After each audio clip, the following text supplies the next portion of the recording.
So 2-5, I've got to imagine, is a state butcher. 3-4 is a little less clear. The 3 is like probably fishing village. Maybe some argument for sheepdog. I don't know if your 4 is going to be moneylender or exorcist. From Dingan's side. I mean, I guess the argument for exorcist is that like butcher's not as good at trashing shelters as it would be at trashing estates. So like moneylender into butcher maybe isn't as attractive as it would otherwise be. Jane Owls wants sheepdog XL. Yeah, it looks totally reasonable. Sheepdog does look like a pretty good card later on, so I can definitely see that. Yeah, so it's probably between like Sheepdog XO and like Moneylender Fishing Village for me on the 3-4. Eventually double tack. I mean, you could do double tack. I mean, I don't think treasure looks all that good as payload, so it kind of just comes down to whether you need the draw from the tactician or whether you think you can get by with just like spirits and sheepdogs and destriers. I mean, there's enough other draw that you might not need the tactician. Double tack is an argument against XO. Not really, in my opinion. I feel like it's going to do most of its work early in the game, and then, I mean, if you're going into double attack, you just butcher it. Yeah. So it looks like Dingan went for Fishing Village Moneylender, which I think is a totally reasonable open. Dingan actually hits double 5. So I don't know, if he wants 2 butchers, he could do that. What else would you get? Like, you could get a tactician. You could just get an exorcist here as Dingan too. I don't know. Markus got the butcher open and then got moneylender and a sheepdog. Oh, and Markus butchered into a fishing village. Sure. It's not really. It's still not really clear to me what Dingan should be buying here.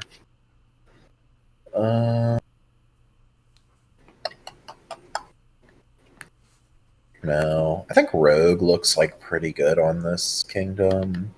I mean, yeah, you can like, I don't know, get like a gold or something even, and then like just butcher it, and then get it back with Rogue. Like, I feel like that's pretty good.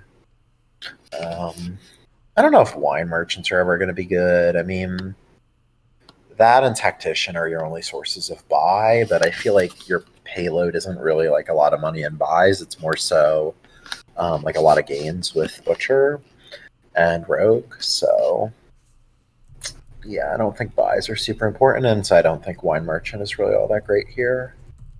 Markus gets a destrier, actually for 6. Okay. Butcher rogue stuff. Yeah, that definitely makes sheepdog draw look quite good. I mean, once you really have that deck up and running, sheepdog isn't really a whole lot worse than destrier even. Don't know. I mean, as Markus, do you butcher your necro here, or do you just butcher nothing and then take the arena point? Or yeah, take the arena points. I mean, if you do butcher necro, yes, this is game 1 Sycomatic. Yeah, I mean, if you did butcher necro there, it means you're almost certainly losing the arena split, but like that's not necessarily. I mean, that's not the end of the world. So yeah, Dingan's getting on the sheepdog train. Who has 2 butchers? Butcher. They're playing pretty quickly. So, okay, it looks like Dingan. Oh, yeah, because Dingan turn 3, turn 4, he actually took 2 butchers. Yeah. So, I'm not really sure who's ahead. I kind of feel like it's Dingan. Marcus took a wine merchant? That seems really bad. Well, maybe not like terrible, but definitely worse than the alternatives, in my opinion. I don't really feel like. I mean, maybe at some point, plus buy is going to start looking really good once you can get destriers to be real cheap. But yeah, I mean, I just don't think we're really at the point where you can, get destriers down real low. Um, Again, you have kind of a choice. I think I probably don't butcher Necro here. I think getting those last arena points, it's not much, but it's something. You can just butcher a copper instead, I think. Or you could butcher nothing, but I think I want to butcher a copper into like a sheepdog over that. Yeah. Seems pretty good. I'm kind of surprised nobody ever took an exorcist, but I mean, I don't think it's like a huge deal. I kind of feel like I might want to start adding a couple tacticians now. I mean, the plus buy from the tactician definitely isn't nothing. Like that's, I don't know. I feel like that plus buy. How do you win the arena split in the shelters game? I guess you're just player one, and I don't know. Things kind of bottom decking necro. I mean, I don't think the arena split matters a whole lot on this kind of board, but someone and what someone whatever.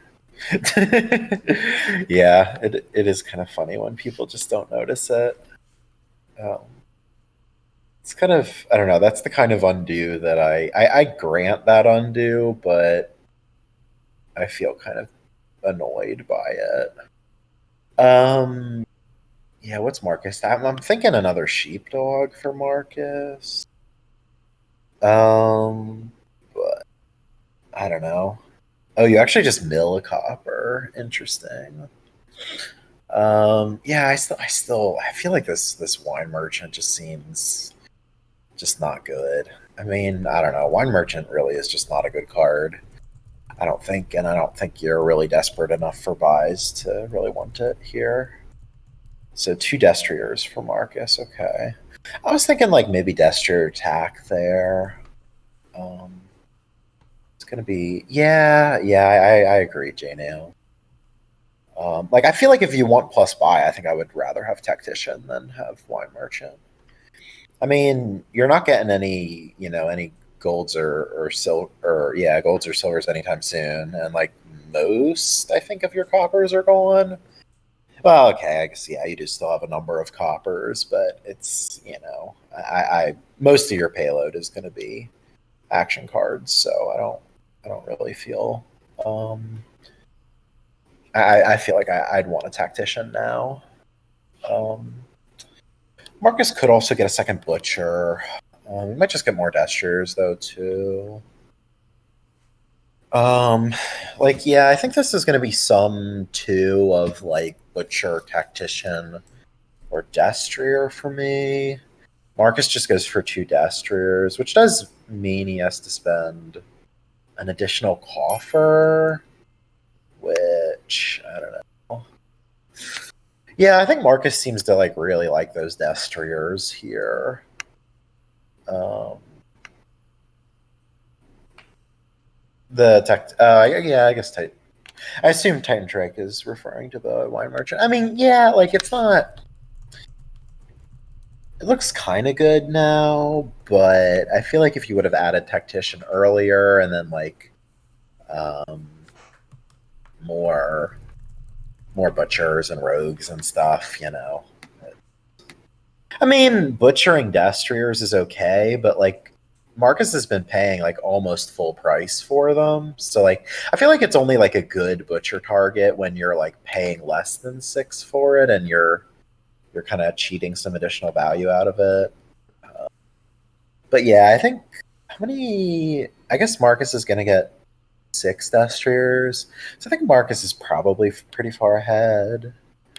It's not really clear, though. I mean, I guess what Dingan has is the second butcher, but it's probably not worth a whole lot at this point. Marcus does have... Yeah, Marcus did win the destrier split.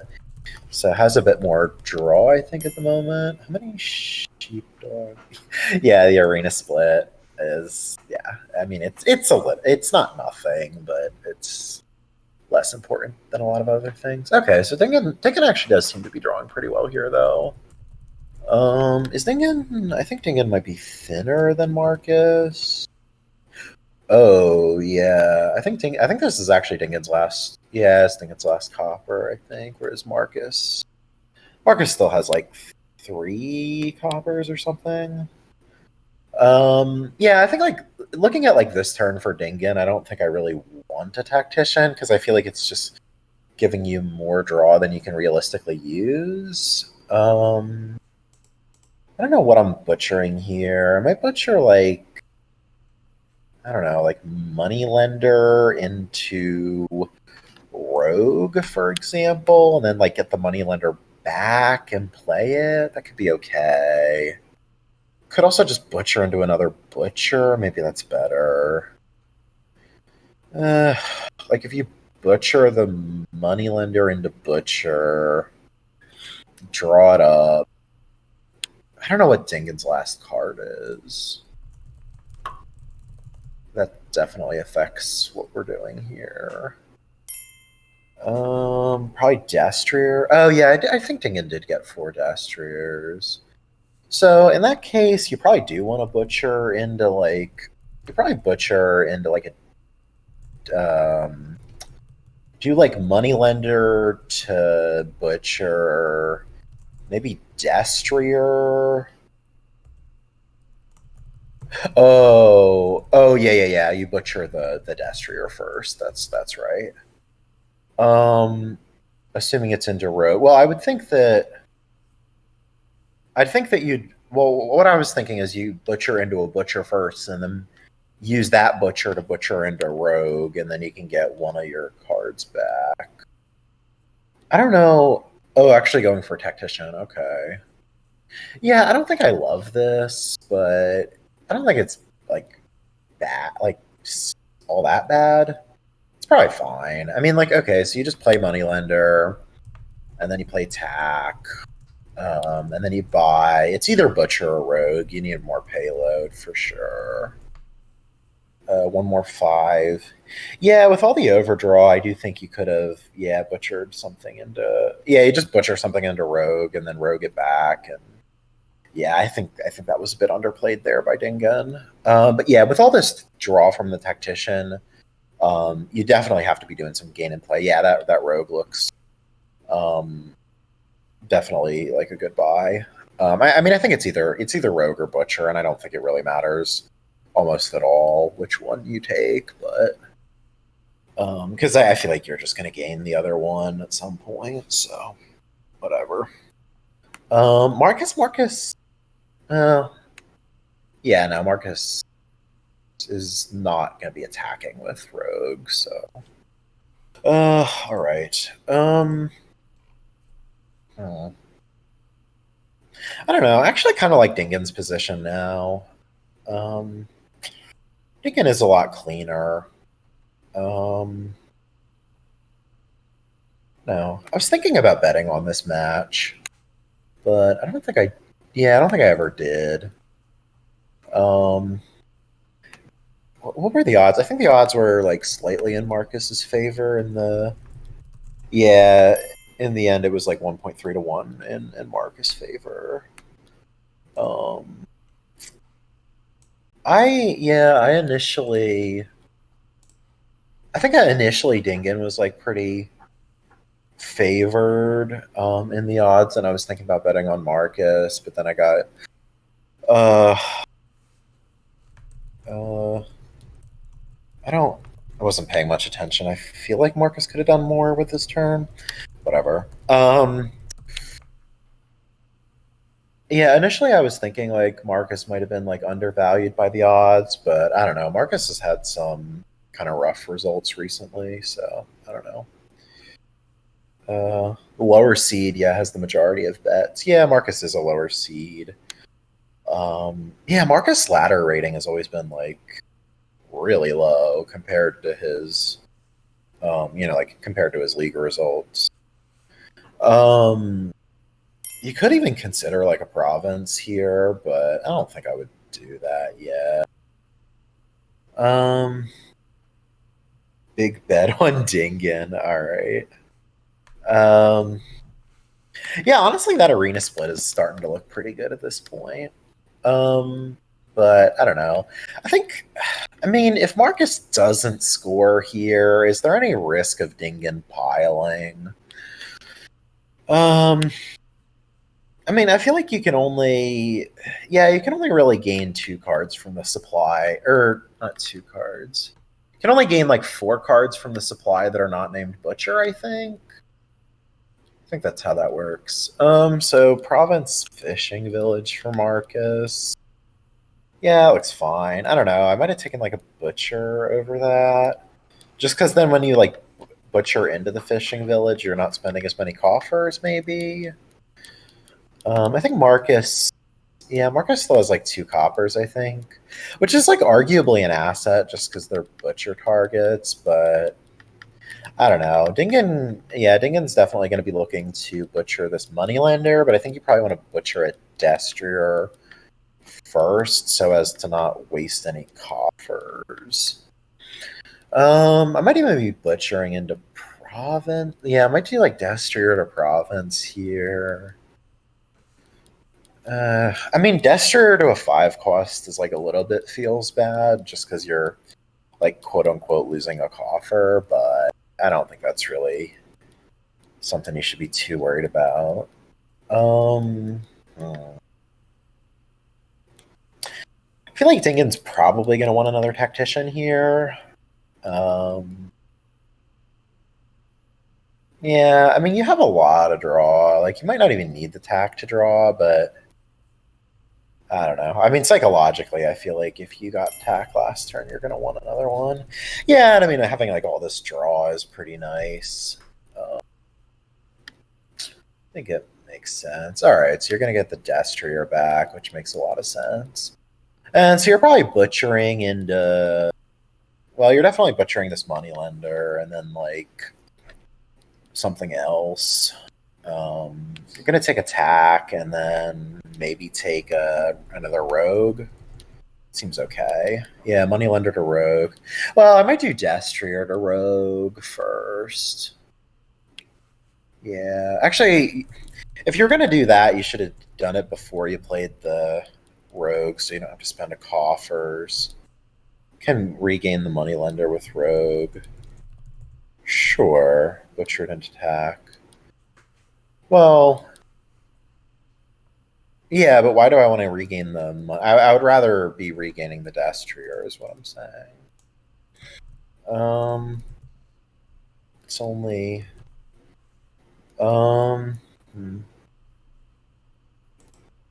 Yeah, I was thinking about that, Titan Drake. I'm not really sure. But okay, this is Dingan's last chance to regain the... I would definitely play rogue here, because if you gain another card, then you can't regain your Destrier. So, yeah.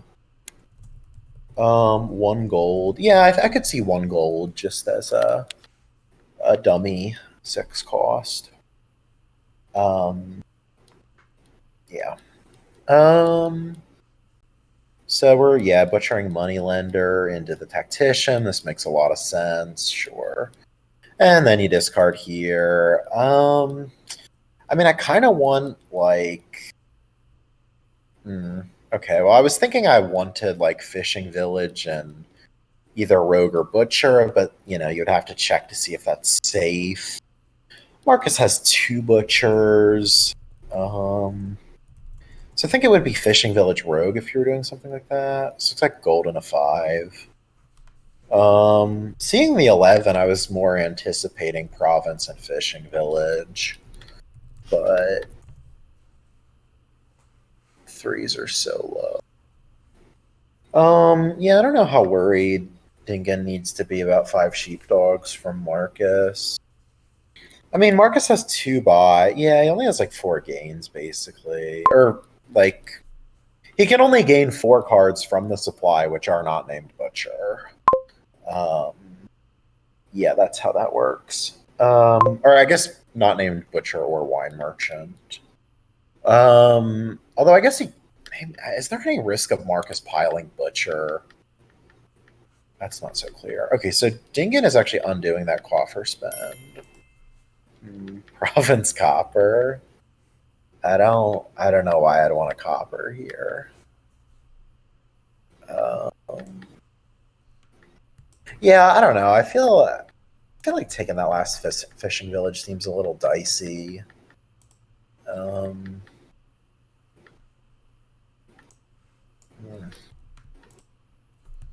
12 gardens, really?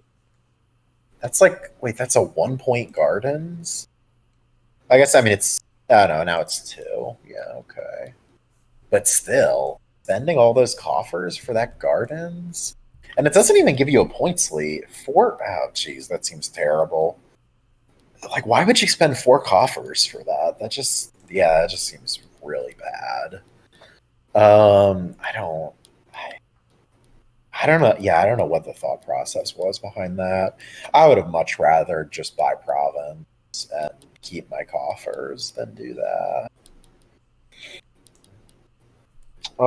That said, oh, Marcus actually has 7 destriers. Wow. Huh. I don't know what.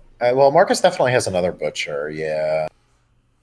Uh, the other card. Maybe it does. I feel like Marcus has at least 1 sheepdog, right? Yeah, I feel like it's a sheepdog. I mean, I feel like you're just playing this destrier, right? Like, I don't think you're not playing the destrier. I mean, I want to see that other butcher. It's I don't really see why holding the destrier would be any better. Okay, so we have to think about like if Marcus can win this turn. If he can win, butchers would be the only pile that you could really go for.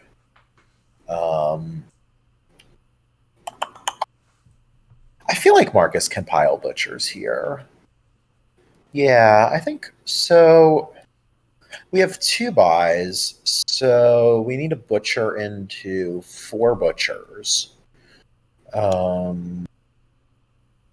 So we need to gain and play 2 more butchers. We have enough draw for that.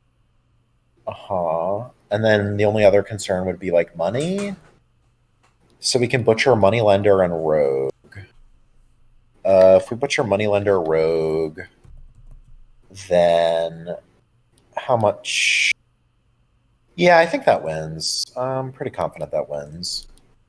Yeah, like having coins for the extra. Actually, wait, because you draw up the other 2 butchers, and then what are you butchering? Like fishing village and copper?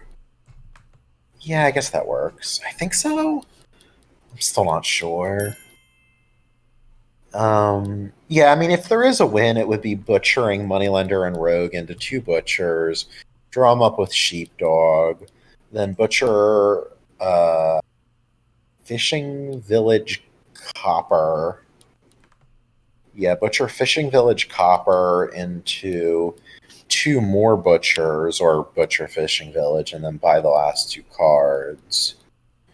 Just not sure if that runs out of coffers at some point. Yeah, I'm pretty. Yes. Okay. Yes. Yeah. I'm okay now. Now I'm convinced that this wins. Yeah. All right. Um. Yeah. Yeah. Okay. Cool. So I think Marcus probably will see that, right? Yes, you're playing 4 butchers and a wine. Yeah. Yep. Yep. Yep.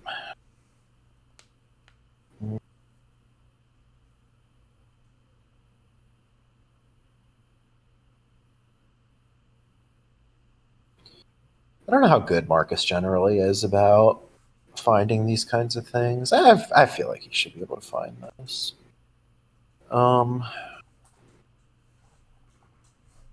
mean, I don't know. It's definitely not. Yeah, it's not trivial, but it definitely seems like a pretty reasonable thing to be able to find in game. Hmm.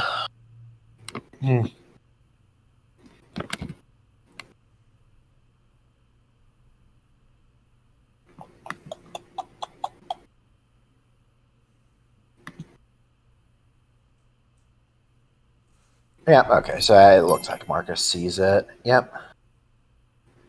Uh-huh. Yep, so it's all good. So just react to sheepdog, and then you trash fishing village and copper, play the wine merchant, and buy out. So did Marcus always have 7 destriers, or I don't know if he stole one of Dingan's ones. Oh, I don't know. But yeah, I'm not really sure what really decided this game for Marcus. I mean, Marcus definitely seemed to place a very high priority on the destriers. I don't know if that was, if that was good, and then that's what, what swung the game for him. But I don't know. I feel like Dingan had a lot of overdraw on some of his turns, and I feel like Dingan definitely underplayed several of his turns, like floating. I think he floated a lot of draw on some of the turns, and then really could have had a lot of free gains. And like if he would have been able to take a points lead on the penultimate turn, Marcus wouldn't have had that win, and then Dingan's position would have looked a lot better than it did. So, all right. So 1-0 for Marcus. We have a fool board. So, okay, this looks like pretty clear Horn Megaturn with universities, and then you have like werewolves for draw, and like maybe fortresses as like a supplemental village. Not really clear if we're opening Moneylender or Potion as the 4. Fool might be fine here with Way of the Goat. Potion, Fool. Yeah, that looks fine. Oh, so Jane, do you just want to use it as goat right away then? Not even play it the first time as a fool? Yeah. I mean, I guess it kind of depends on your hand, but... Oh, yikes. Yeah, that's unfortunate for Dingan. Too bad he didn't flip Forest, or what's it called? Field. There. Yeah, of course it would have. Oh, I mean, on this draw, it would have looked a lot better as a potion. But what does Marcus do? Oh, Marcus had 2-5 and took Tormentor. T5 feels real bad. I don't think I would have taken Tormentor, though. I think I probably might have just taken Potion or something. I don't know. Ugh. I mean, Tormentor's fine. Like, the imps are nice. Yeah. But 2-5, I definitely am not loving. Oh, werewolf goat. Yeah, that's kind of a cute interaction where you can like play the werewolf as a goat in the night phase, and it's like a non-terminal trasher. Yep, definitely agree with goating that fortress. Yep. I guess do you take an expand here as Marcus? I don't know. It almost looks like Marcus is just playing money at this point. Is Dingan? I think they might both be skipping uni. I don't know. I mean, I don't know if they're even building to horns, honestly. They might not be. I mean, I don't know that... I mean, I would definitely be playing for horns here. But I don't know that money is, like, the craziest thing in the world, because, like... You do have commerce, which could gain you a few golds, and obviously lucky coin is always a big push in the direction of money. And there's no alt VP here, so I don't think money's crazy. Like I said, I don't think it's good, but we'll see what they do. Yeah, I don't know. I don't know if anybody has a translator for some of these Japanese comments.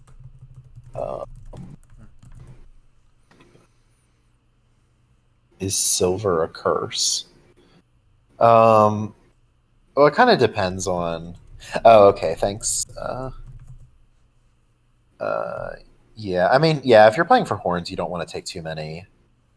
You know, you definitely don't want to take too many silvers as the horn player. I mean, if you're the money player, then you just want to take as many silvers as you can get your hands on. But yeah, I don't like based on how they've played so far. It kind of feels like they're playing money. Maybe not. I mean, they might. Yeah, I could see them going for. Yes, I feel like you actually probably just goat this money lender. Okay, Dingan wants the uni or the expand rather. I guess expand is like pretty decent for gain and play with Fortress. Actually, yeah, no, I don't think they're playing money. Or at least Dingan certainly doesn't look like he's playing money. Yeah, I would have thought unis were pretty good. I mean, I want a lot of werewolves. Yeah, I certainly would not get them now. Okay, yeah, and Marcus is not playing money either. If he was planning on playing money, then he would have played the lucky coin. If you're declining free silvers, then you're not playing money. Okay. So I definitely want to get started on horns at this point, right? In fact, I probably would have wanted a horn like last turn or something, or so. I assume you just play this werewolf. I mean, you could like trash two here. Maybe that's okay. I'm assuming Marcus has that other fortress, right? Yeah. Okay, sure. So play this. Okay, so you draw your deck. Presumably, you're going to expand that estate into something. I mean, you could also expand Lucky Coin, but it's kind of whatever. I guess actually estate plays better with Wisp, so I actually think I do expand the Lucky Coin over the estate because I don't think you're ever really going to play that Lucky Coin again. And just buys a fortress. Interesting. I guess the idea with the fortress is going to be to just expand the fortress into a horn rather than buying the horn. It seems fine. Expanding a state. You might want to. Yeah, I could. Well,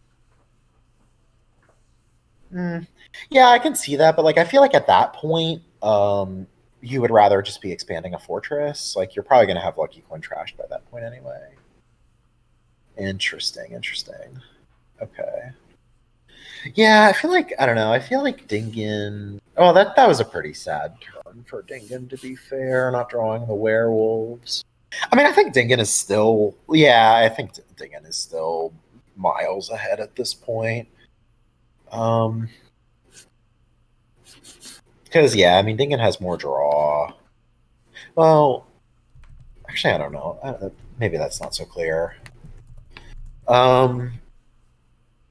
But yeah, yeah, having all this draw is really nice. I'm definitely looking to expand something into a Horn of Plenty here. So I'm probably doing Lucky Coin into Lucky Coin into Horn of Plenty makes a lot of sense. And then just draw up with Werewolf. Seems pretty good. Gain and play Lucky Coin. Wait, what? Why would it? No, I don't agree with that at all. Yeah, I think like people think about wait, what, a fortress, really? That seems really bad to me. Yeah, I think people like I personally like I barely like the idea of like, oh wait, really? This uh I don't that's a lot of fortresses. Yeah, I mean I think I think Dingan's still like comfortably winning, but this is a little weird. I think people like talk and think about like having 8 uniques like way more than they should. Like honestly, most games I just don't even like. It probably doesn't even cross my mind once. It's just like, okay, well, you know, like I feel like most of the time you just have it without even trying. Um, yeah, I don't know what the I mean, how many fortresses does Marcus have? Like one or two or something. Yeah, it's looking like two. Um, so I think Marcus probably is just like forced to take the last two fortresses here. Um, lost a game with Horn. Lost it. Wait, what? Huh. Yeah, I don't know.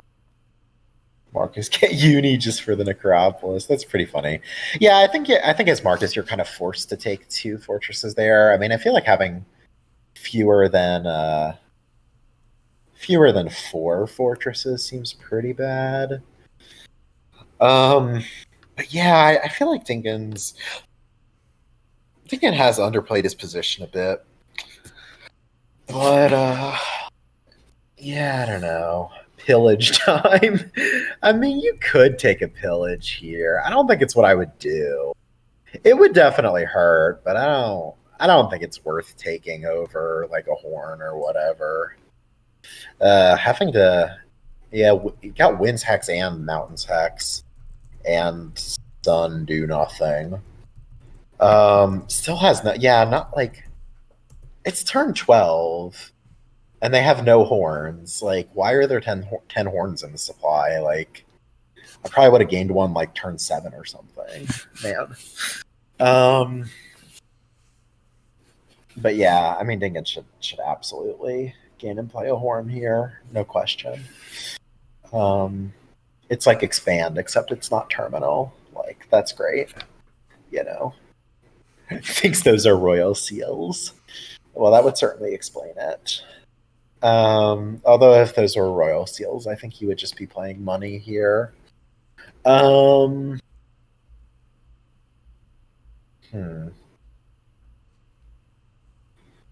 So, okay, so I assume you expand. It's actually not clear. Like, do we expand silver or do we expand fortress into horn? I mean, you could expand silver and still have enough money this turn. Oh, you actually have 3 silvers. Okay, yeah, then. I mean, then you only have 4 money next turn. Potion? What? That seems horrible. Man. Wow. I don't know. I can't. I mean, does he literally not see Horn of Plenty on the board? I mean, that seems like the only explanation to me. I mean, I don't know. Like, Horn of Plenty is it's a really good card. I would think you'd want to be getting some of them. Maybe like a long time ago. All right, Marcus gets a Horn of Plenty. Let's go. Presumably you just trash the estate with this werewolf. I don't think hexing is better than that. Sad draw for Marcus here. Will be interesting to see. I mean, I feel like Dingan now. Yeah, I mean, I feel like I definitely have that thought sometimes on boards where like my opponent's just like blatantly ignoring some power card, but yet they're like way ahead of me in every conceivable area of the game. It's like, do I take one? Because like it's objectively the best play for me. But on the other hand, then like my opponent just starts taking them, and then I'm dead lost. So, man, this uni seems so bad. Like, I'm not even convinced the uni's better than nothing. Like, I guess it's probably better than nothing, but man, like, yikes. All right, so please take. Oh my god, that expand should so be a Horn of Plenty. I mean, maybe it's fine, but jeez. All right, so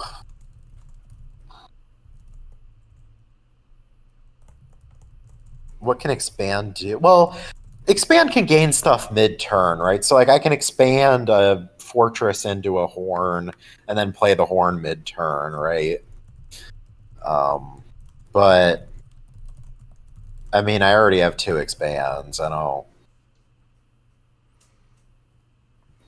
Yeah, so I guess I don't know. Maybe all the expands are an attempt to justify going so hard on the fortresses and then buying this uni.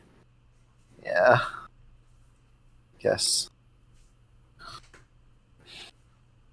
So, like, okay, presumably you play werewolf here, and then I don't know, try to gain and play a bunch of horns. I would definitely be trashing this potion here. I really don't see what another. Does he even have that many uniques? Well, he has 5 uniques, right? Which is all you really need, right? Yeah, like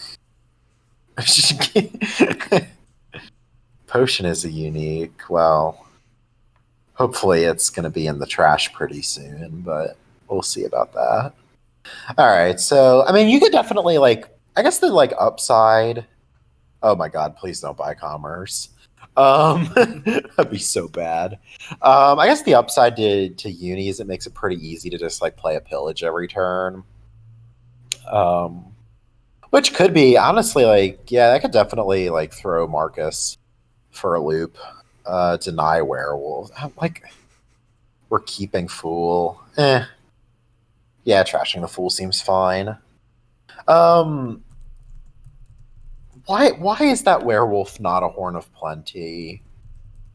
Why are like half the cards in Dingan's deck not Horn of Plenty? Like, oh my god. Yeah, that would seem to be in the spirit of these plays. Okay, so Uni can regain the Fool. Yes. No Horn of Plenty. Yeah, I mean, it would be quite an achievement to win this board without Horn of Plenty, which honestly Dingan could very well do. Yeah, I mean, that's definitely a possibility, J-Nails. It definitely would be quite the accomplishment to win this board skipping Horn of Plenty. And yeah, I think honestly, like, yeah, like honestly, from Dingan, I feel like Dingan's so far ahead. Like he could skip Horn of Plenty and still win. I don't know, like, yeah, I mean, it might just be like a flex. I kind of doubt that it's just a flex, but maybe. Oh, okay, yeah, the pillage justifies your wisp.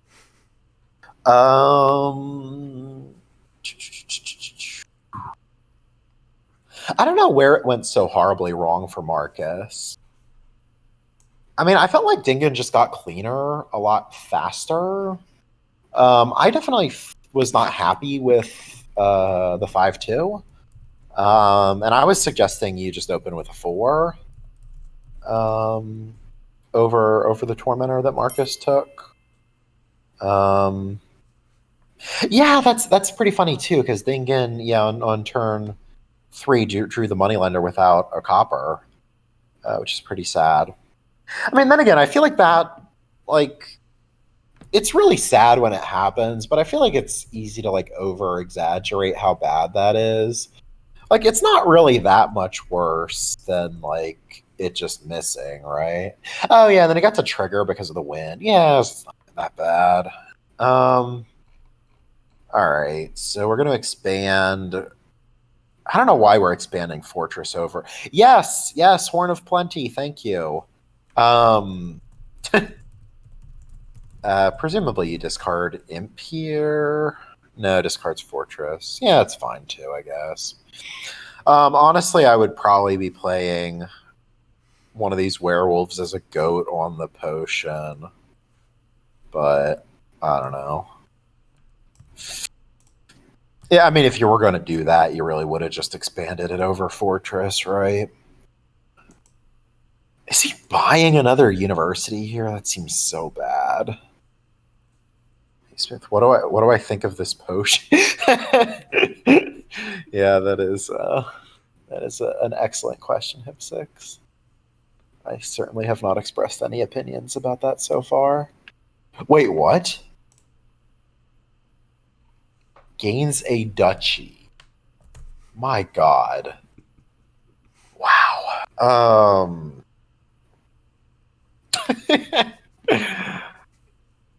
Yeah, honestly, like at this point, I mean, I feel like Dingan is a good enough player that he's not gonna do shit like skipping Horn of Plenty this long and like try. I mean, well, okay, like all the stuff before that, like I could have believed was just bad play, but like that duchy, I like honestly that duchy is that indicates to me that he's just flexing.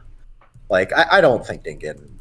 I respect Dingan enough to think that he would not just trash that Horn of Plenty there, like that. Yeah, it's just.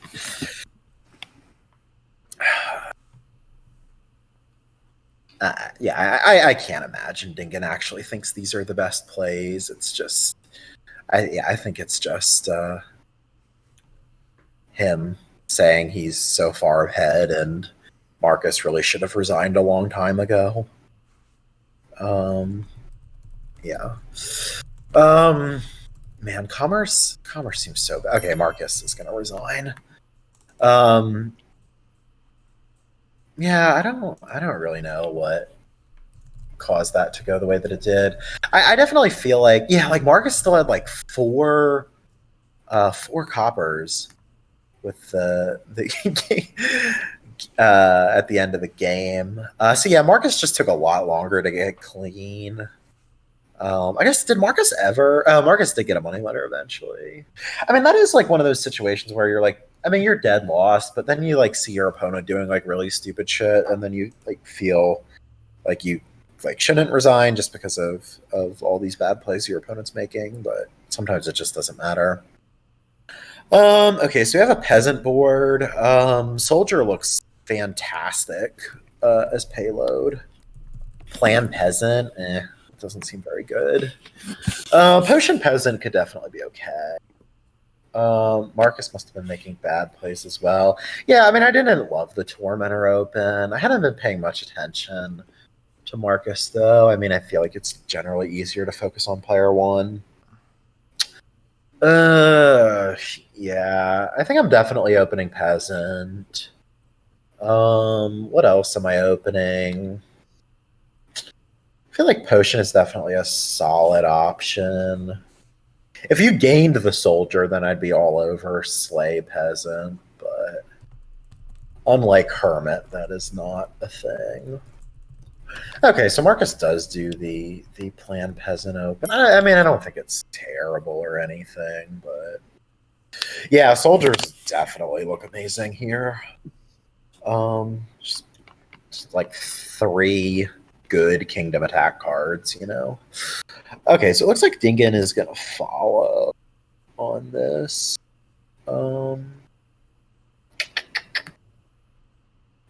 Early upgrade. Yeah, I could see upgrade here. I mean, alternative would be like Margrave, I guess.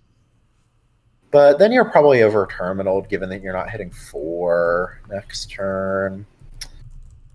Yeah, I mean, Margrave does seem pretty decent, but I don't know. It seems...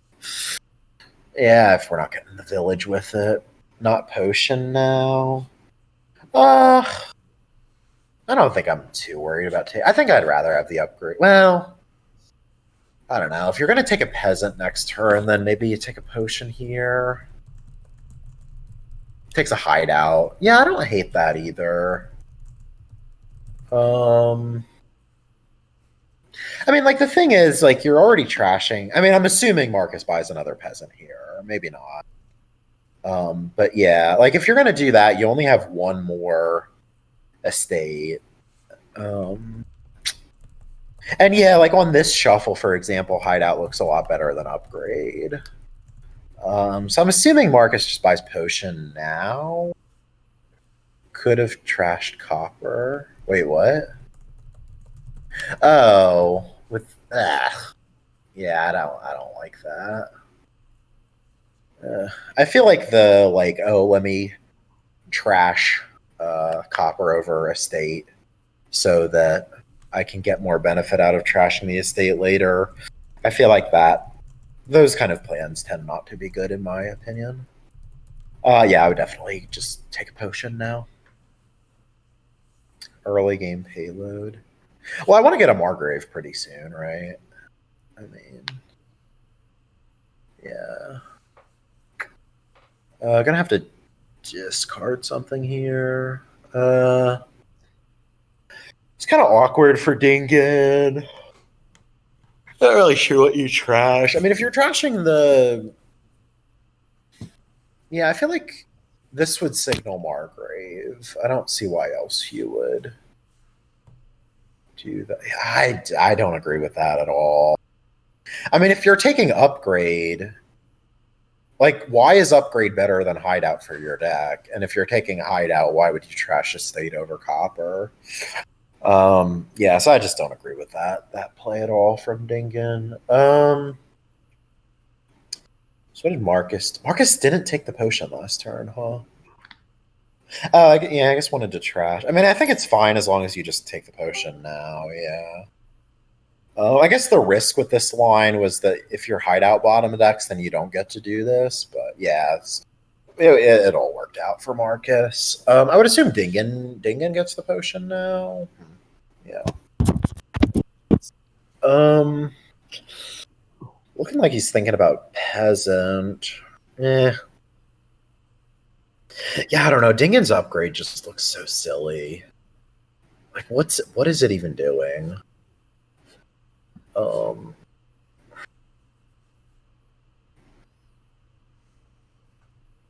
Okay, yeah, I think hideout first makes a lot of sense there. All right, so Marcus, I think that's all of his travelers. Okay. Thinking about Margrave now. Yeah, Marcus definitely looking pretty good right now, for sure. Yeah, like Dingan didn't even get the potion. Peasant urchin? Nah. No, I don't know.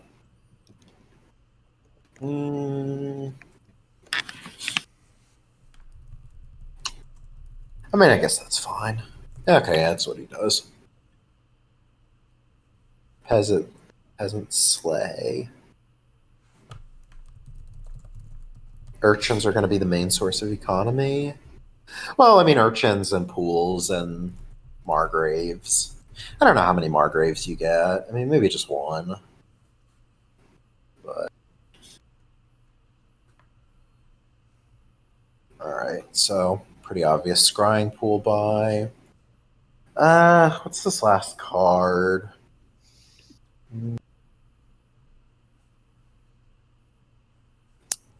Is it just like a copper? Oh, fugitive. Okay, yeah, that makes sense. Given it's fugitive, do we actually want to disciple the urchin? I mean, I think I'd rather disciple urchin than disciple fugitive, but you could also try to draw with fugitive in hopes of like drawing your pool. Disciple urchin. I mean, I guess the chances of like drawing into the pool are like not that great In which case, you probably would rather just disciple the urchin. Although, I don't know. I mean, getting to disciple the pool would feel real good, but... yeah. They're pretty good. So this was a 7 card. So I guess it would have been like 3 out of 7 to draw the pool. But I don't know. Markus is ahead. I don't think he needs to take risks like that. Oh, I guess it's actually... I guess it was actually like 50-50, considering the hideout was in there. Something like that. 2 out of 6. No, I think it was higher than that. Playing. Oh, right, because you drew an extra card because of the Disciple on Urge. Okay, yeah, sure. Okay. All right. It's not really clear to me if we exchange this soldier or not. It is a lot of money, potentially. Oh, yeah, missing the potion is a bit sad. 3 disciples left. Yeah, I think I'm probably exchanging the soldier. Getting more peasants definitely makes a lot of sense. Yeah, I think 2 peasants here, trash a copper. That seems good for sure. Still want peasant slay, huh? I mean, slay is kind of nice with disciple. Like if you disciple a scrying pool, for example, you could just, throw the other one right in your hand. That seems nice. Peasant urchin, huh? So I think I'm exchanging the soldier here. And then, whoa, takes a teacher? That seems horrible to me. Wow. All right. I wasn't even thinking about that. I don't know if, okay, other people think teacher isn't crazy, but okay. It seems completely insane to me, but okay. All right.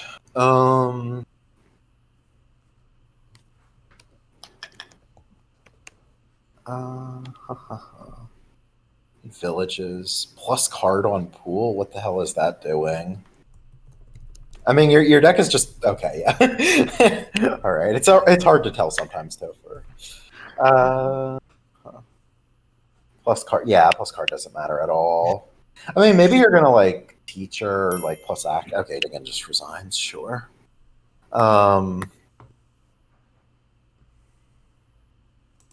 Yeah, I don't know. I feel like this kind of board, like, I don't know. I just feel like you get so much value out of Disciple. I mean, I wouldn't have even. I mean, that's the kind of board where, like, I know Freaky says. I don't know if this is. I assume it's true. I don't think it's a joke. Like he has Disciple autoplay to never exchanged for teacher, and that's definitely the kind of board where that would be my mindset. Markus should have been buying a duchy. Oh, can you not? I guess assemble me can't hear me. Huh. Doesn't seem to be in the channel right now. Okay.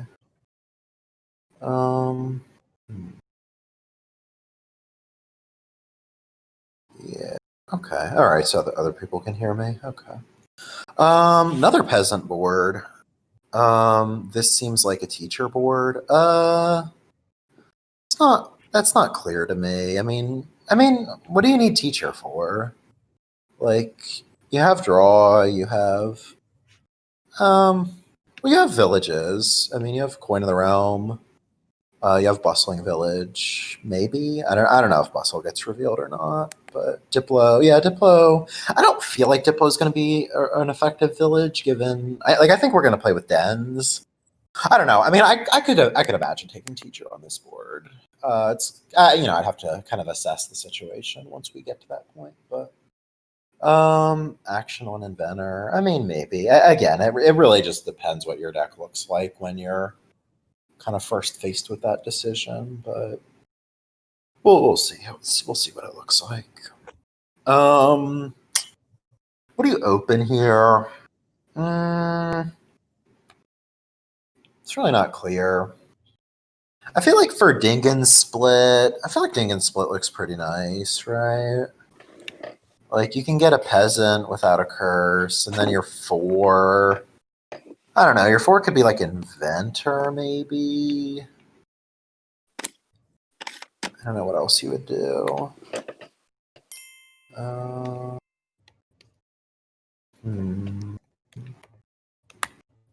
Okay, there are a few people with that are unmuted.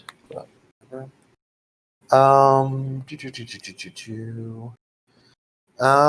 Yeah, I feel like inventor peasant makes some sense for Dingan.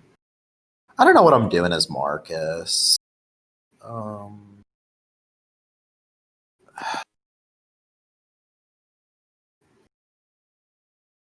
Yeah, not really clear. Double peasant, peasant silver. Yeah, those both seem reasonable. I was thinking about either one of those or like peasant coin, which is a little sad, but maybe it's fine. I guess, yeah, peasant silver is actually like pretty good at hitting coins on your plus buy. Well, I mean, are we getting a plus buy? Like, I'm feeling like we probably. Well, no, like Sammy, what I'm referring to is like I think if you do peasant silver, like I feel like you're probably just gonna play the peasant as an otter, right? At least on like most shuffles. So Marcus picks up the peasant, of course. Assume. Oh, Dingan actually took a peasant on the. Okay, so Dingan just wants to go double peasant. Interesting. Do you otter this peasant? I think you probably do otter this peasant. Dingan chooses not to. I mean, there's a risk of drawing the other peasant dead, but it's just as likely to. It's just as likely to prevent the other one from missing the shuffle, right? I kind of don't want to otter this one now, though, right? Because kind of want to buy two costs. Right, like we could buy like coin or like double coin or coin peasant or something. Yeah. Advance. I think it is 2 estates for Dingan. Right? Oh no. What am I saying? It's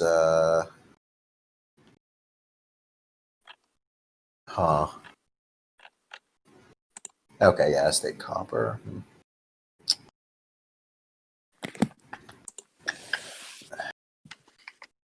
Yeah, I feel like I would rather just have 2 costs than this. Yeah, like, is getting those cards off the top of your deck really worth giving up a 2 cost buy?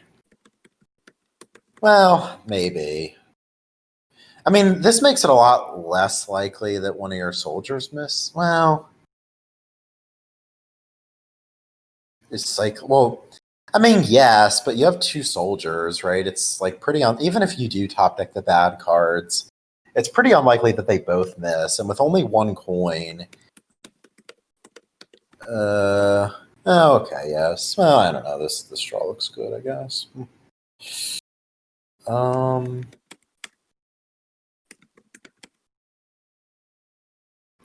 Otter one of them. Otter both of them. Yeah, I'd have to. What's left in his deck? Marcus having shuffle issues. Like to hit 5. Yeah, I kind of want to. I kind of want to buy a den here. I mean, I think it's pretty likely if you otter one of them. Yeah, as long as you draw 1 coin. Yeah, now I just have to think about what's remaining down there. And yeah, Puka. Yeah, Puka looks pretty decent here. I mean, yeah, Den also seems okay, but probably play the fugitive as a fugitive here. Yeah. I think you otter this. I'm not sure though. Yeah, it goes for the otter. Makes sense. I'm gonna get the other coin down, which is definitely nice. Maybe this will be inventor for Dingan now.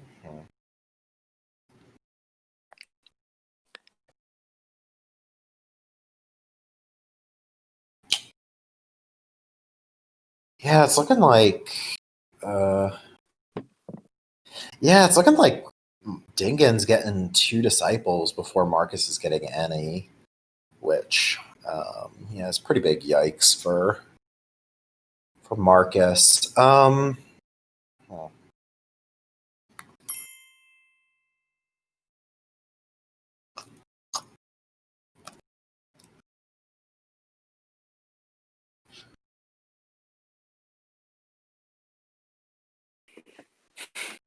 4 Marcus.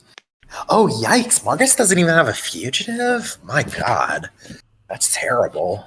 Yeah, I've got to imagine Dingan is like completely and totally won if that's the case. Yikes. All right, so I feel like buying a den seems pretty clear here.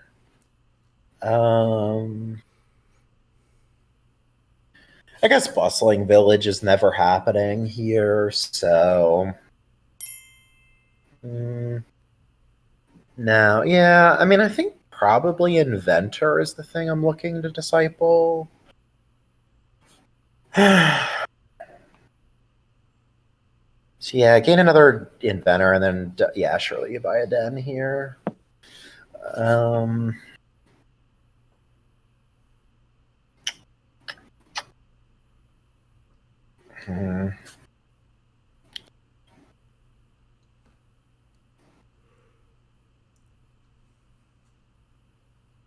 Yeah, at this point, I feel like teacher is actually looking kind of good. Yeah, I mean, I don't. I guess it lets you take fewer coins is the main thing. Like if you just, just put plus action on inventor, and then you can. You can't plus action invent. Wait, what? You. Well, yeah. If you wanted to put both plus action and plus coin on it, you'd have to call the teacher first, and then train second. I don't think training is really relevant here, though. I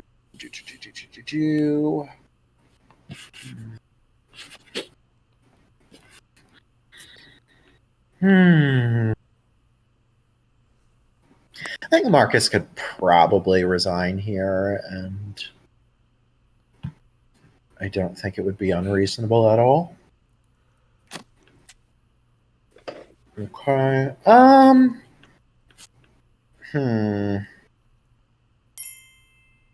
This is a little bit annoying of a draw.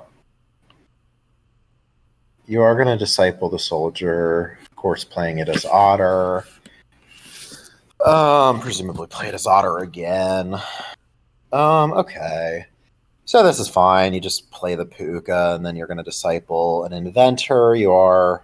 I think you might, unless you bottom deck an inventor, you're going to have a dead inventor, which is a little sad, but whatever. Yep, makes a lot of sense. And yeah, I think I actually do want to take a teacher here. So I think we're gaining like inventor den and then buy another den, something like that.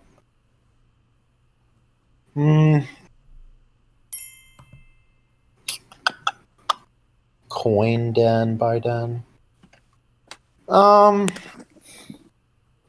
I mean, I feel like the argument against coin is that like by the time you call it, you already have your plus action token out and you don't really need the actions as much. I mean, I don't know, maybe having a few extra actions is decent too. I guess you're not really getting much value out of the inventor right away, but maybe just more inventors if you can get teacher. Yeah. I mean, I feel like with 2 dens, I think you can be reasonably confident you're going to be playing teacher next turn. But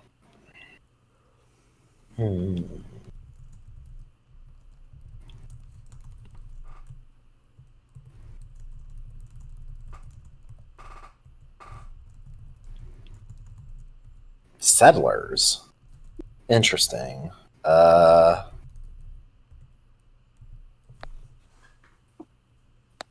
Oh, that is true, J Nails. If you put a plus action token, you can just auto it. It's a lab. It's pretty nice. Yeah, I don't know what this Settlers is about. Maybe. Okay, so he does take the teacher. Okay. I mean, I was thinking maybe like Settlers is like signaling no teacher, where you're just going to try to get to Bustles, but I mean, I don't think that's very good, but just the lab.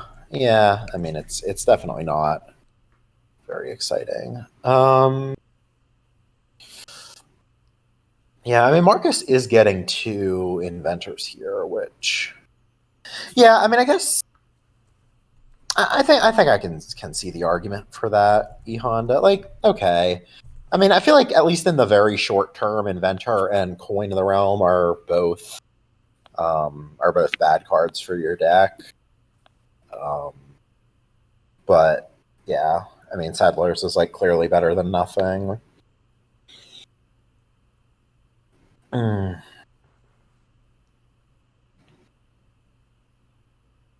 I wonder how good a generic card would be that was just like either a cantrip or a moat, right?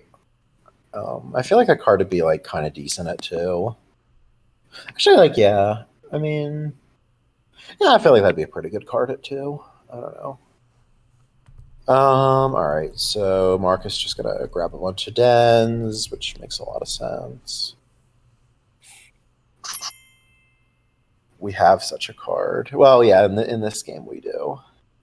So yeah, you get to do this cute thing where you, discard that and draw it back up with Peasant.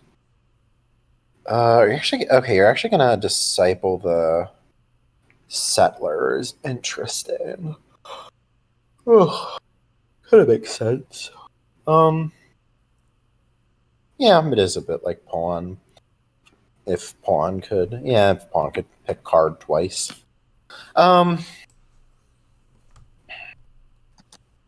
So I think we're pretty clearly playing Puka, right? I don't really see any reason not to.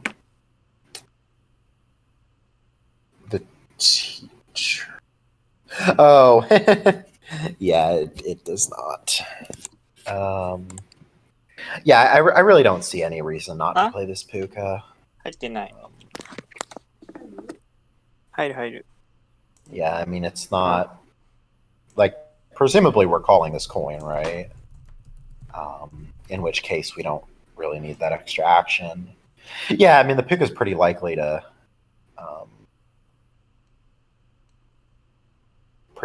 draw into the other coin, in which case you don't really lose anything. All right, so I'm thinking this is going to be another Inventor, and then just like a million dens, and by a million, I mean 2. Yeah. I mean, I guess there's an argument. I don't. They're Settlers. I mean, there's an argument for going harder on the Inventors with the idea that they're labs at worst. So, but okay, Dingan prefers the dens. I don't know. I feel like one of those dens could have been. I think I would have preferred one of those dens being an inventor. Okay. So yeah, Dingan's gonna call teacher for plus action on inventor next turn, which will put him in a pretty good spot. It's not really clear to me whether. Yeah, I mean, that is something you got to think about. I certainly wouldn't want to be taking a teacher as Marcus, because I think if the game goes on long enough for that to matter, I think Marcus is just gonna lose. Okay, so we're gonna disciple the inventor. Okay. So I mean, what's our third pile here as Marcus? Like Coin of the Realms? Does seem like a lot of gains. It's 2-1 for Marcus right now. Haka. Um.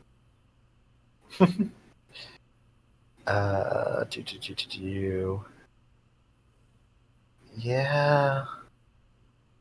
So, okay, if you take another coin of the realm here, and then, yep, okay, so Marcus thinks he has it, okay. Or maybe he just thinks he's dead lost. Okay, this does not do it. Actually, wait. Oh, no, he's out of actions. Yeah, Marcus' turn is over. And Dingan is just about to easily win. Okay. All right, yeah, I mean, this yeah, not very effective. Yeah, that's a good way to put it. Yeah, I don't know that I even really blame Marcus for this play. I mean, he could just be thinking, well, either I win this turn or I'm just going to lose the game. So, yeah, whatever. Yeah, it definitely. Yeah, this kind of thing definitely is scary when you're playing it from the other side.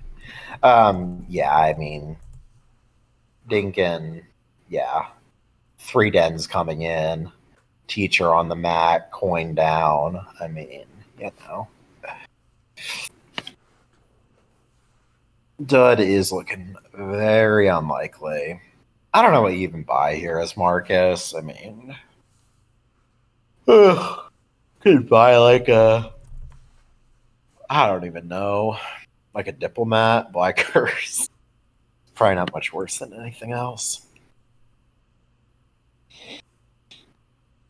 Must be manager. Yeah, I mean, I think at this point you gotta just do it. Yeah, you just gotta put that curse gold on top.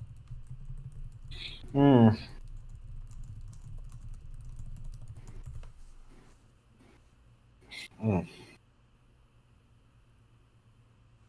Gets you the curse. Oh, yeah, that's a good point. Yeah, you don't have to buy the curse directly. You can get it with cursed gold, and then you can save your buy for the Mandarin. That makes a lot of sense.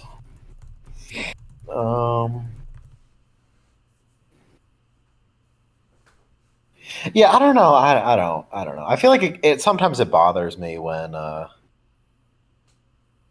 people like when you're like in a position like this where you're just like completely and totally lost. Like, I feel like taking I mean, this isn't like a long thing, but I feel like this is kind of longer than I think would be reasonable given how over this game is.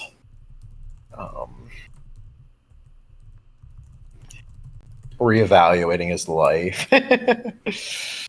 I mean, I don't know. I don't.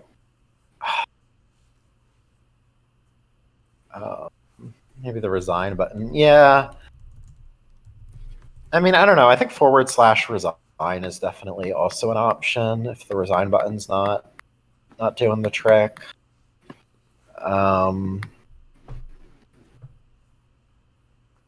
Yeah. Yeah, I don't really know what decided this game. I mean, I think Dingan was like way faster to get up the traveler line than Marcus was. Double peasant.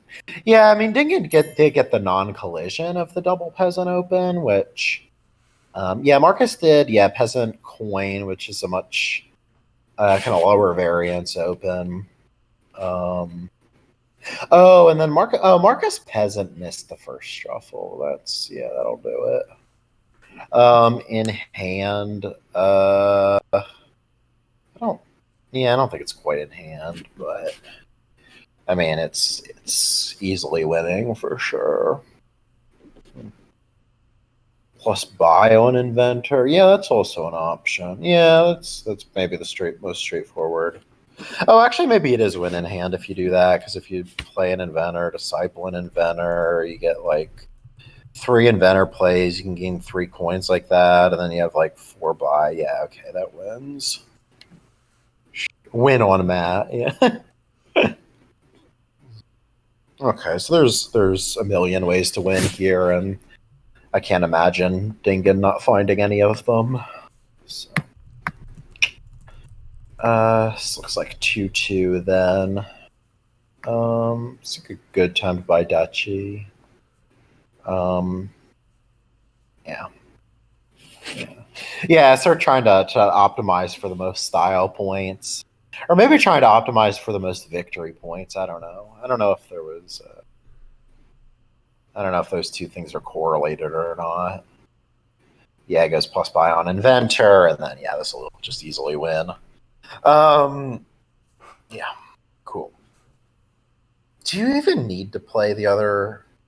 I guess you do, yeah. All right, well, yeah, sure. Just like Inventor this other disciple or whatever. It's totally fine. And then you end the game, and then you have a brief flash of panic, worrying that that peasant was one of your piles, and you accidentally exchanged for soldier, and then you breathe a sigh of relief when the game in fact does end. That's how these things tend to go, at least for me. But, okay, yes, it's easily winning, of course. Okay. All right, so we're 2-2. Looks like first the game so far. So it does mean that Dingan is going to have to win a game as player 2 if he wants to win this match, since Marcus got the first start. I don't think this tournament re-randomizes starts for Game 7. I mean, there's no like functional difference between re-randomizing for Game 7 or not, but I mean, it makes it, it's more complicated, but the upside to it is just like psychologically, like the person who gets fewer starts doesn't know it until Game 7, so there's less time for them to tilt about it. Slightly changed strategies in Game 6. Well, not really, given the way this tournament handles ties.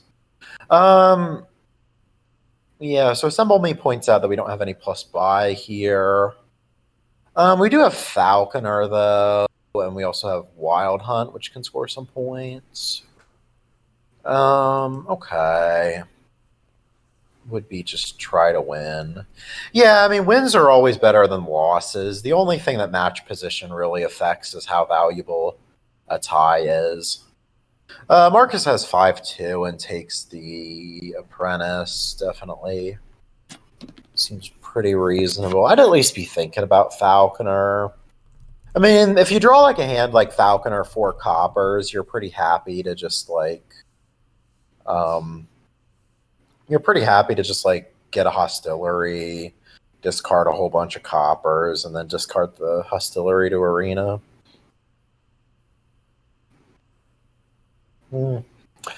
I think, I don't know, despite the pretty weak hostelry, I'm not really sure. Hostelry.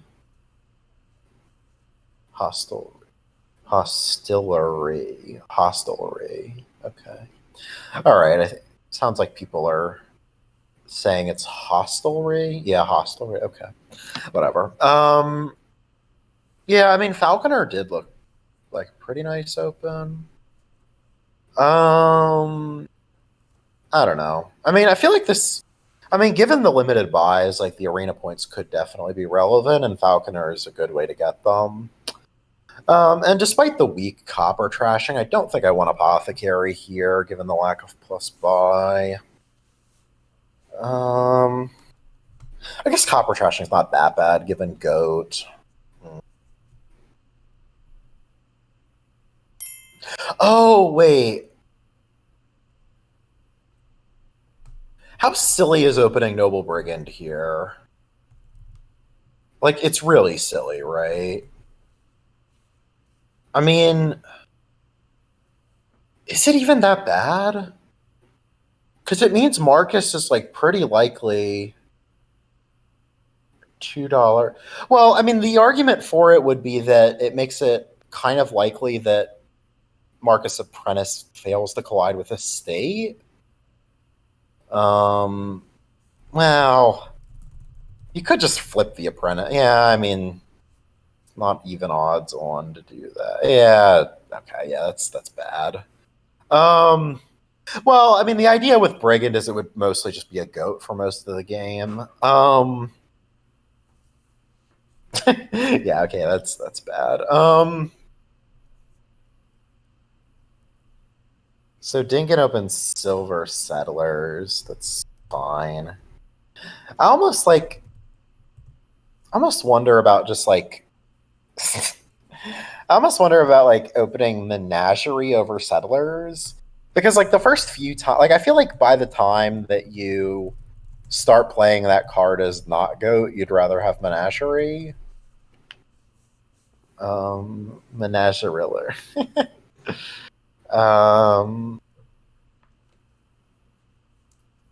So wait, Marcus just bought a naked hostelry, huh? I don't know about that. I mean, maybe it's fine. Might be fine. I don't know. Yeah, so presumably Dingan just goats this, buys like another menagerie. Sure. Wait, why didn't we play settlers first? I guess if we're not triggering... Yeah, maybe this is fine. Marcus does already have the Falconer, so I've got to imagine Marcus is in good position.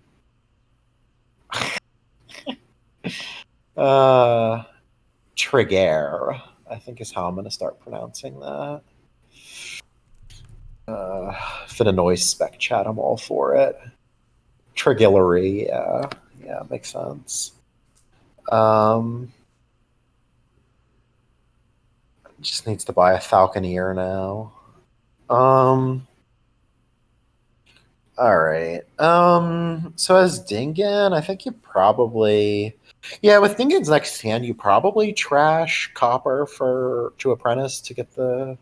Do you... Well... It's not even more draw than just killing the estate, though, right? It's not really clear to me. Marcus seems pretty comfortably ahead. Okay, so Dingan does do that play. Yeah, it's not really clear. Player one has won every game so far. I don't think I'm playing this menagerie as a menage. Okay. Oh, nice. Yeah. Oh my god, that's so good for Marcus, actually. Wow, because he can get the hostility and then discard and then draw off the menagerie and potentially even draw into the Falconer. Oh my god, that's so good. Well, that's true. Well, he wasn't going to be able to do the play the Falconer again thing, but it's definitely quite nice. Yep.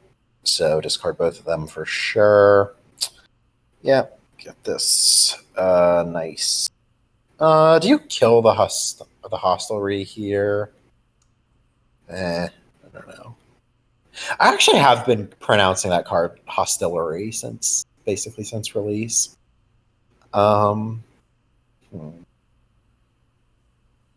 Wild Hunt, sure. Probably don't want to spend this horse here, right? Probably just play... I mean, you can just get it back with... I don't know about that. I feel like I would have rathered... played the Settlers, and then I would have been really happy if I drew the Falconer and bottom deck the horse. Yeah, I definitely want to draw into Falconer. I just feel like I would have rather play the Settlers and hope to high roll and save an extra horse. Oh yeah, I mean the alternative to trashing silver was trashing the hostelry, I think.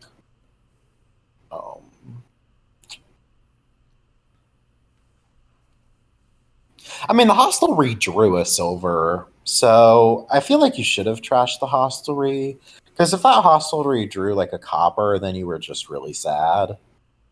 So, what are we gaining here? Gains a menagerie. It seems fine. It's gonna go get an arena points. Marcus has all the arena points so far. I was thinking about maybe a second Falconer there. Falconers are also nice because, like, there are a lot of double types on this board. Yeah, so, like, if Dingan ever wants to get, like, one of these Smithies or Falconer or just anything, he has to give Marcus this, yeah, this juicy Falconer reaction. It's so good. Man. So Hostility now. Probably Wild Hunt now. There's an argument for Hostility. This is fine, yeah. Yeah, this seems good. Okay. Alright, so probably just play Wild Hunt, Hostility, and some random order. That probably doesn't matter. Just a little, not really. I mean, you can just gain more silvers whenever. I think I just want another Falconer here. So I guess we do have to gain a silver here, which is a little sad. But whatever. Alright, so just trash a copper, buy another Falconer here, I think. Seems pretty clear. I'm not even sure if you're commenting on the card or the expansion. Wait, what? Oh.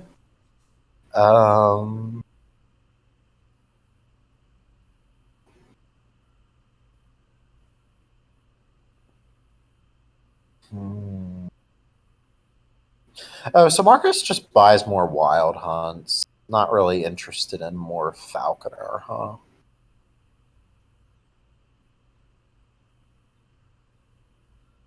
Why not take a Menagerie as Dingan? Oh, yeah. Well, that does seem better. I mean, I guess he really wants the villages, but I don't know. Yeah, it's... I mean, I guess village split could matter here. I don't know. Man. I guess Marcus is just getting, like, all of the arena points, which is a little bit of a yikes for... I was thinking he'd play Horse there in hopes of Menagerie activation. But this is probably fine, too. I'm thinking Marcus is probably trying to take an estate this turn. Yeah, I would want to take some hunt points here. I think if you don't, then Dingan might just get too much value out of taking them.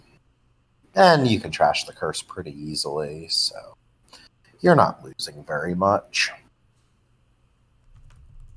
Yeah, and you don't even need the draw, so you hardly lose anything, really. Alright, so just kill this curse.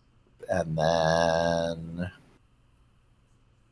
what else do we take? Trash this curse. Yeah, I guess I don't draw much of a distinction between curse and estate. At least not at this stage of the game.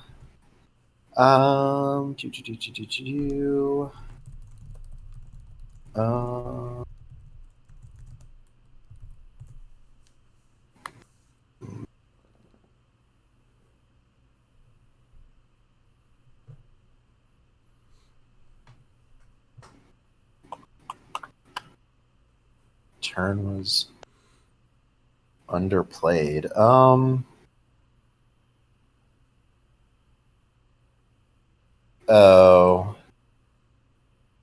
Oh, yeah, I don't like Marcus. Hostelry.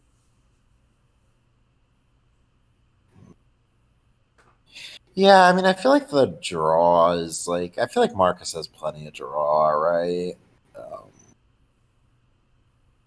Also, like, taking a whole bunch of horses does decrease the chances of top deck of like seeing your falconer in the opening hand, which seems quite good at this stage of the game. Oh, Dingan actually got a brigand, huh? When did that happen? Oh, I guess it was just to activate to react with the other falconer. Okay.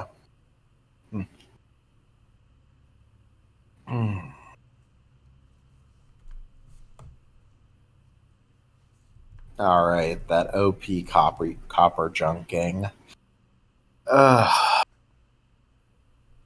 All right, so is Dingan finally going to get points from Arena?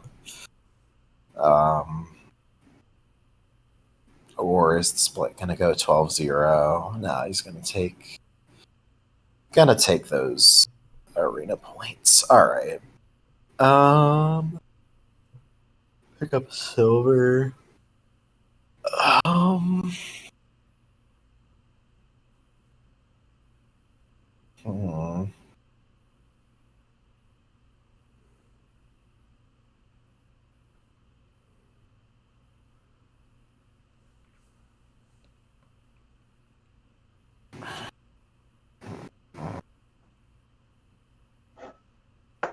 Yeah, I don't feel like Menagerie Draw is all that critical at this stage of the game.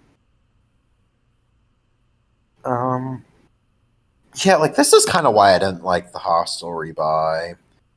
I mean, Marcus just has all these horses sitting around. They're not really doing anything.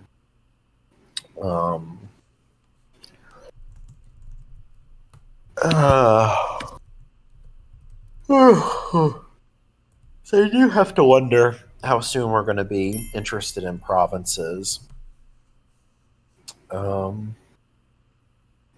Yeah, that is a bit of a good problem to have.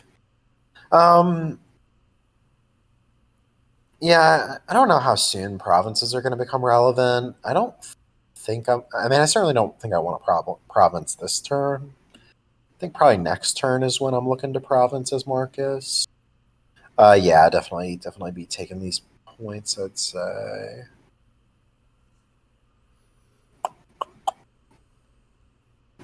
Yeah, so this will just be points draw. Yeah, points draw with the horse. Actually falconer. I don't know. I don't think I like this.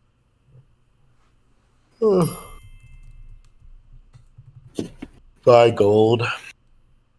I mean, you could. It's fine. What's wrong with hostelry? Well, I just didn't like him buying it over like a 5 cost. Yeah, I mean, you don't need like the money for gold, but I don't know. I'd rather have like another falconer or something. Yeah, it just takes a wild hunt. Yeah, it's reasonable.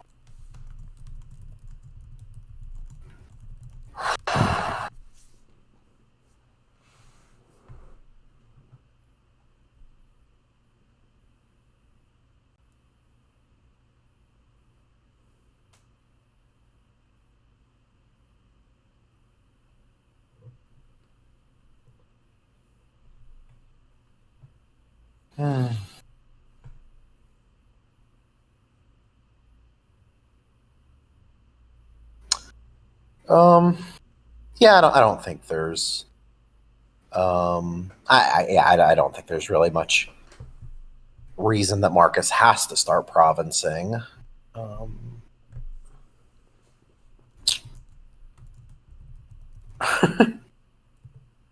Yeah, I mean, if the brigand hits, then maybe Marcus won't be able to province. And, I don't know. Dingan could,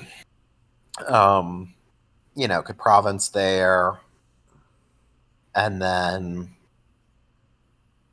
claim that Marcus can't province, and then that Dingan's going to get 5 provinces. But even that wouldn't be enough to make up for all these wild hunt points Marcus is getting. So I really just think Marcus is pretty won, no matter how you slice it.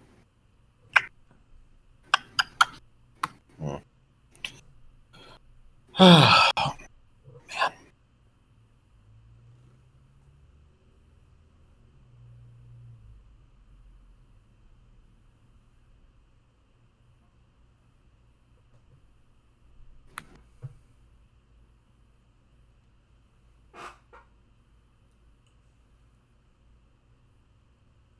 Hmm.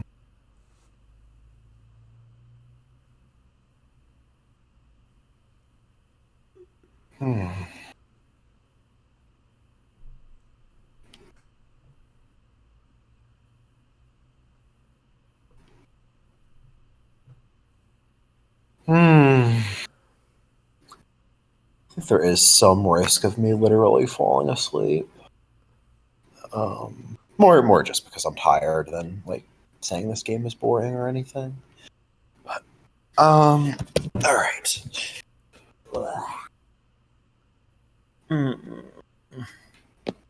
Okay. Yeah, I don't really see any real outs for Dingan. Feels like Marco. I mean, the only thing Dingan has is the 5-2 was quite nice. I mean, Dingan's turn 3, turn 4 looked really unimpressive. It's just, okay, he trashed an estate and then bought a menagerie and a village. That's really not a very good first shuffle. Yeah, like Dingan got his first 5 on turn 6 and Marcus got it on turn 1, so... yeah, Dingan takes a gold, which kind of signals that he's looking to province next turn, but yeah, just whatever. I mean, Marcus could start provincing at some point, or he could keep building. I don't know if you can really try to pile anything as Marcus. I mean, estates are an obvious pile, but I don't know what else you can do. I mean, you could try to buy 4 wild hunts. I mean, it's a little slow, but maybe it's fine. You could get like more falconers and try to pile menageries. But I don't know. I think I'd rather just try to keep scoring and kind of, yeah, just make it so Dingan has no way to ever really catch up to my points. I don't know how soon we're thinking about estate denial. I don't think Dingan can realistically take 4 estates next turn. But I think Marcus can probably deny the next turn. I think I'm just taking silver, trash, and copper, buying province here. I mean, of course, there are plenty of other things that you could do that would be winning.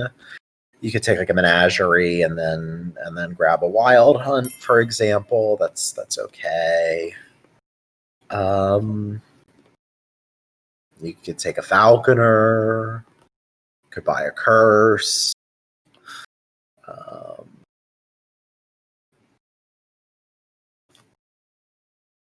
Yeah, find other things to say.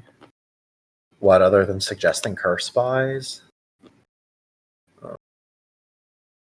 Could gain a potion with Falconer and then buy an apothecary. That's, yeah. Buys a wild hunt. Oh, it takes a cellar and then a wild. I mean, it's totally fine. You know. I kind of like the idea of gaining a potion and then buying an oppo. You know. That seems like the optimal flex. The apprentice, I mean, I don't, it's hard to say. I mean, on one hand, I kind of feel like Dingan's open wasn't very good. But on the other hand, I think I would have done the same thing. So, yeah, I don't know. I mean, was a little bit unlucky to miss 5, I guess.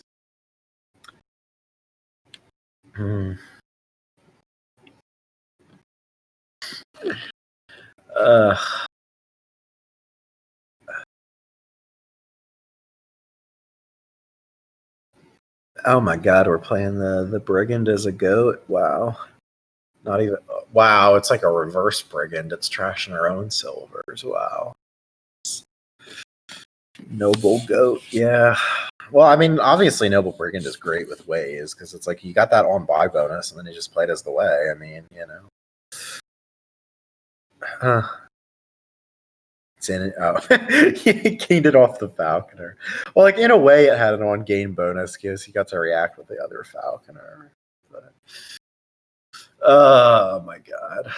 All right. So, game 6. I don't know. Wish we had a board to look at for game 6, but sadly, we do not. Yeah, I feel like they both seem to be like pretty hesitant to resign. I don't know. Dingan's catching up. Yeah, slow and steady wins the race. Yeah. Come back. I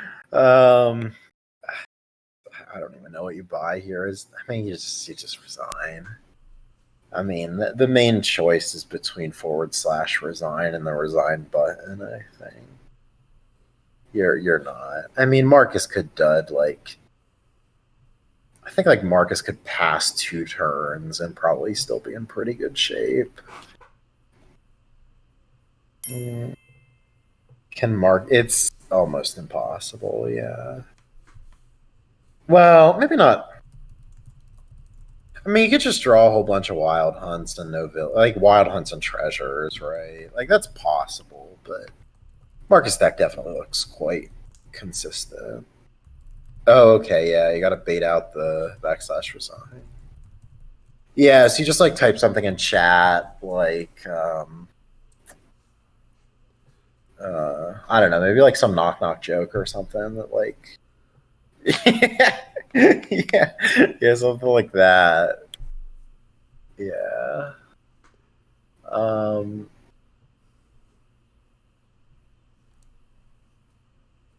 Okay.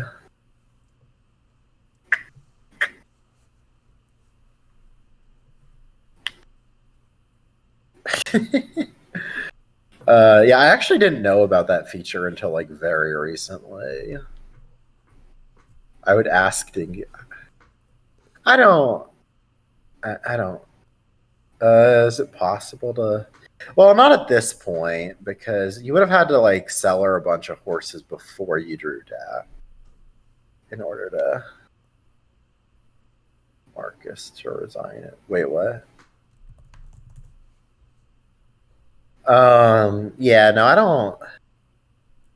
I mean, I personally feel like I mean, even though I feel like Dingan really should resign in this position. I kind of feel like it's just categorically rude to ask your opponent to resign. I mean, maybe the one exception would be like if you had you literally had a majority of VP, but your deck sucks and it's like gonna take a long time, but there's literally no way for your opponent to win. And even then, I wouldn't like say it as like I wouldn't phrase it as like I'm asking you to resign. I would just phrase it as like, you know, like I have a majority of VP, or something like that, Please, I promise not to buy curses. Yeah. Yeah, I mean, you could take all the estates as Marcus, but I don't know, whatever. Fighting the end. Yeah, I mean, like, I've like, I don't know, I've definitely gotten to like I don't resign as soon as I used to. That said, I mean, I feel like a lot of the times, like, the benefit of the benefits of not resigning, I think, are a lot.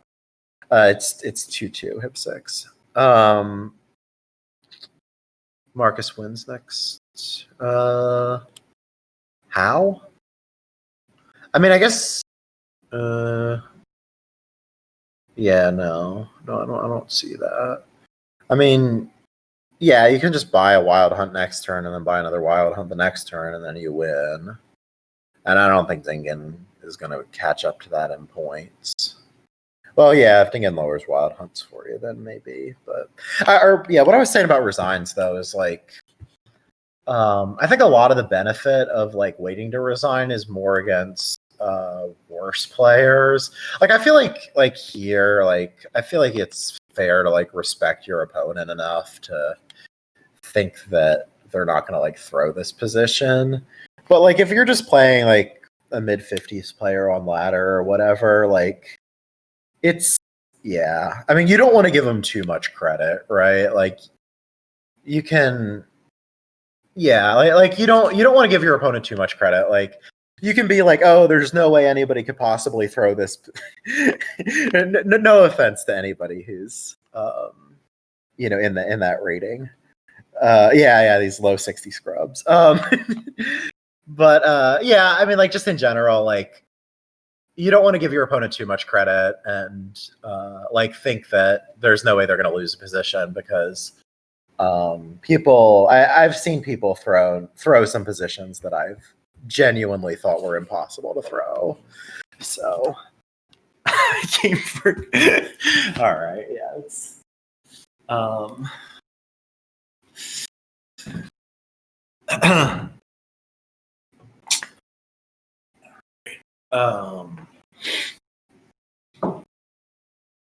so okay, Dingan's gonna deny the estates. Why would you trash the state there? I mean, it's not like it matters. But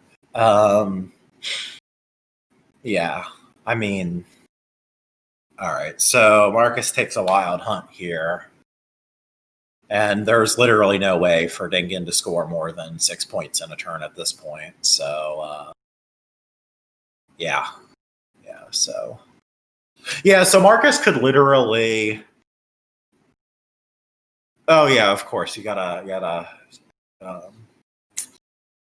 make sure you perfectly seed your next turn. Oh, it actually looks like Marcus is doing that. All right, I respect it. That's good practice. But yeah, Marcus buys a wild hunt here. I mean, Marcus could literally pass his next turn and still be like completely guaranteed to win. Well, I guess not anymore after that. State trash. Now he actually has the not dud next turn with his perfectly seeded turn. Wait, what? that destroyed the whole point of what we were doing. Okay. I guess actually now you just like sell or discard 5 horses. Yeah. That actually works. Just I don't know if that was actually the right play to do, but it worked out just fine. Yeah, so all right, so Dingan's got to hope that Marcus duds with 4 horses on top of his deck, and then duds again the next turn. And then I'm still not sure if Dingan wins. Yeah, I think Marcus can afford 2 duds, but not 3. Yeah, I think that's the situation. And he's got 9 cards on top of his decks. So, yeah, I think Marcus is like deterministically winning from this position. Grabs another seller. Is there a possible 9? I mean, the question is, and by duds, we mean fail to buy Wild Hunt. Because, like, if he just drew all his treasures, he could just buy a Wild Hunt. Yeah, that's all he needs. Okay.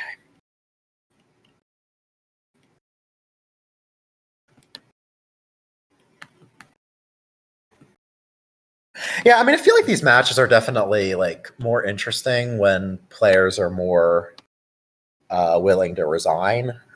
Because yeah, like I think the most boring part of the matches are like these positions where one player is just like completely and obviously won. Yeah. All right. So Dingan can do any number of things, all of which are just as good as resigning. I mean, I've definitely seen Dingan resign. Like I've played ladder games against Dingan where he has resigned, and not even just like resigned, like even sometimes resigned in positions that I was not at all convinced were lost for him. So I don't think he's like a player that just like never ever resigns, but maybe he just never resigns in like a tournament setting. I don't know. I'm not really sure what his reasoning is on that, because like, yeah, there's certainly no, okay, that's a third way to resign, I guess, besides the resign button or /resign. Okay. All right. So player one has won all of the games so far. So I think that's, what's that, 3-2 for Marcus? Yes. Okay. Yeah. Yep. Playing worse at the end of long matches. Oh. Okay. Yeah, I mean, it could be like, trying to drain out Marcus' stamina. Okay, so the open here, I feel like Sage Bounty Hunter looks like a pretty good open. I don't know. Bounty Hunter Silver? Yeah, that would be the other option, I think. An awful rebuild deck. My memory does not extend that far. But, playing rebuild on a board with Port and Wharf on it indeed sounds pretty terrible, even without hearing the rest of the board. Okay, so Dingan's going to prefer Sage. I mean, I guess the advantage of, like, Sage could high roll pretty big. Like, you could, like, turn 3, buy an altar and trigger. Like, that would be amazing. I mean, even if it's just an old witch, I'm pretty happy about that, too.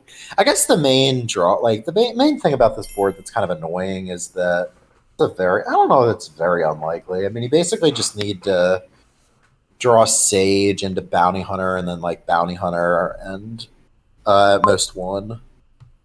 At most, Marcus accidentally clicked on Toil. Presumably, okay, yeah. I think you probably, it's not clear, actually. With Triumphal Arch? Oh my god, wow.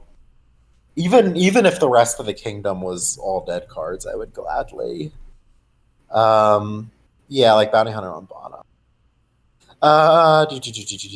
Okay, it's not really clear to me that you actually do flip there. I think you probably do.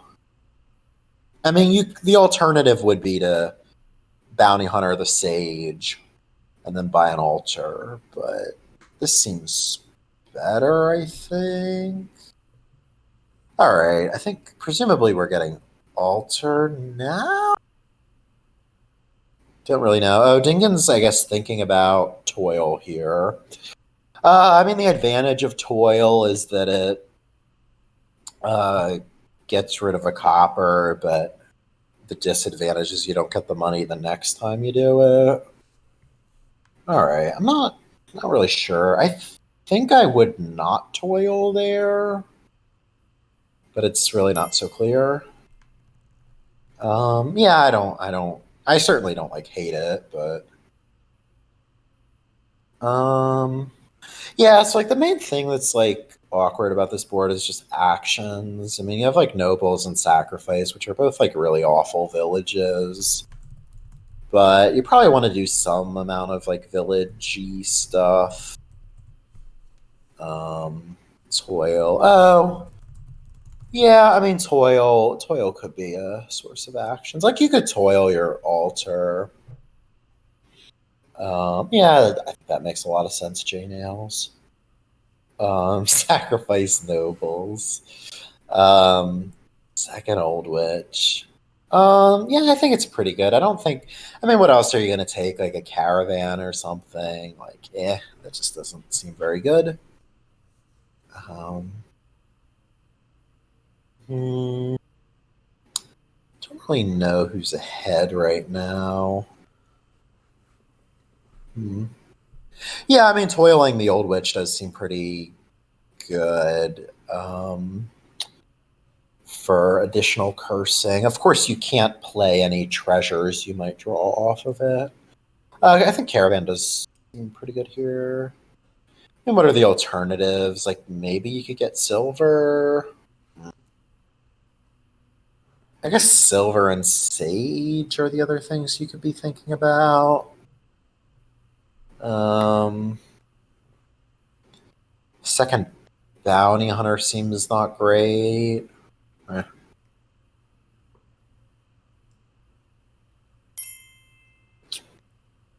Double toil seems better than curse. Who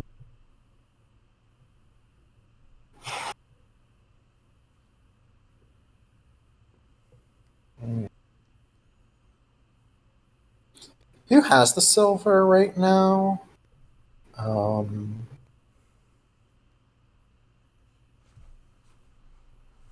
It's Dingan that has the silver. Yeah, in that case, I like the caravan. I don't think I'm itching to get a second silver. All right, so pretty clearly we're going to be toiling this altar. It's not so clear whether you trash copper or curse here. Goes for the curse.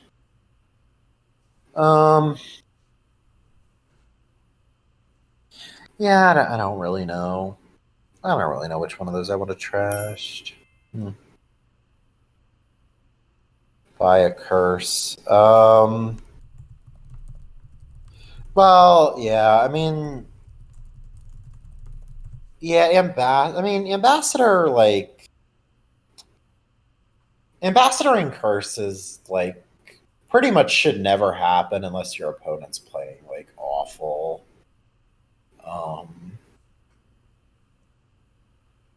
And yeah, there's some landmark cases.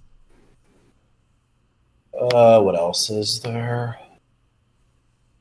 Well, I mean, towards like the very end of the game, you can do it for museum.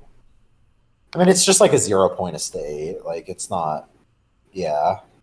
I mean, it's bad for most of the game, but towards the very end, it can be decent. Tell you everything about ambassadoring curses. All right. Please do. Burning Skull. When the opponent. That is pretty funny. Throne, Am, Sabbath. Oh God. I think I'm glad that I was not around for that. What does Saboteur even do?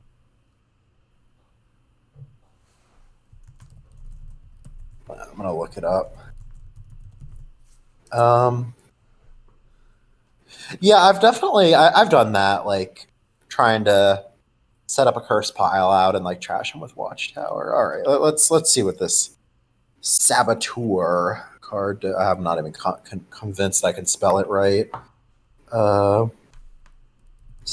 E and then U. Okay, that's all right. I spelled it wrong apparently. It's an O instead of an A. Interesting. Sab O tour. Okay.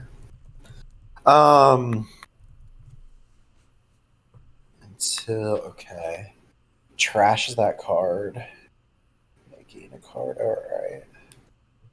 All right. So it looks like what happens is your opponent just starts rushing provinces, and then you play a million saboteurs, and you trash them all, and then they're miserable. Yeah.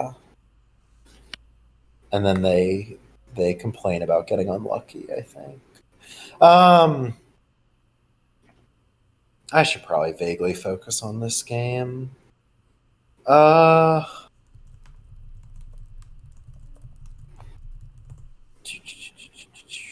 Yeah, I forgot about that too, JO. Marcus just needs some econ. Yeah, Marcus' position. Marcus has no curses in his deck. That seems pretty sweet. Whereas Dingan, I think, has like 2 curses. This 5-card deck. Throne threat. Oh man. Oh, that sounds beautiful. That sounds. Oh my god. I'm proud. That definitely sounds like a very Steph kind of deck. Oh.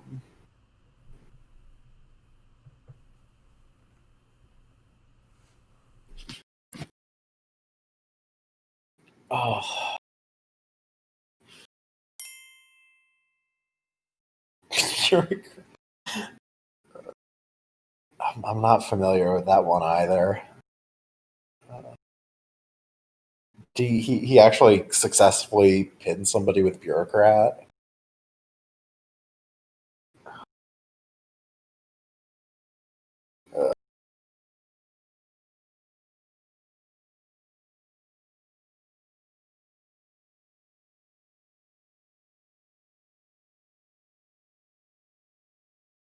Oh man.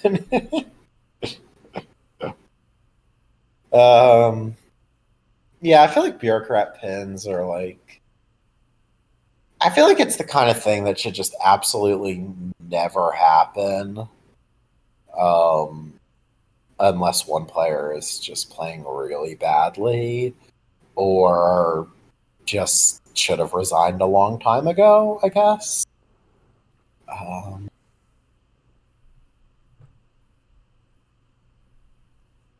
Man, I have no idea what's going on in this game. I've been talking about other things for way too long.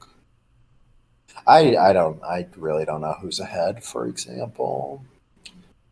I mean, I remember thinking that Marcus was in kind of a good spot because he didn't have any curses. I guess now Marcus has like 1 curse. I guess Dingan only has 1, 2. Okay, yeah, pretty even game. Dingan is player 1 in this game.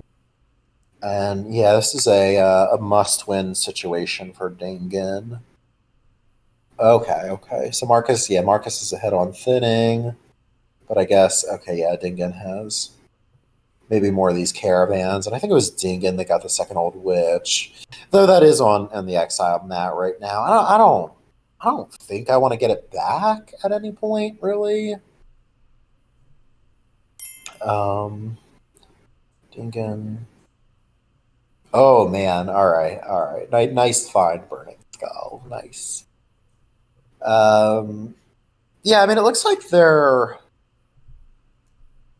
Marcus. Oh, okay. I guess Dingan has the 2 silvers. Yeah.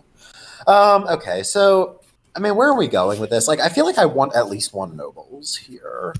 I think I am going to want a province relatively early on this board, though probably not for another few turns. Are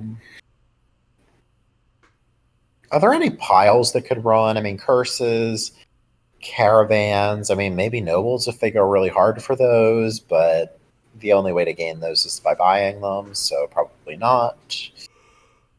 I don't know. If you got a second altar, you could try. I don't know. You could try to.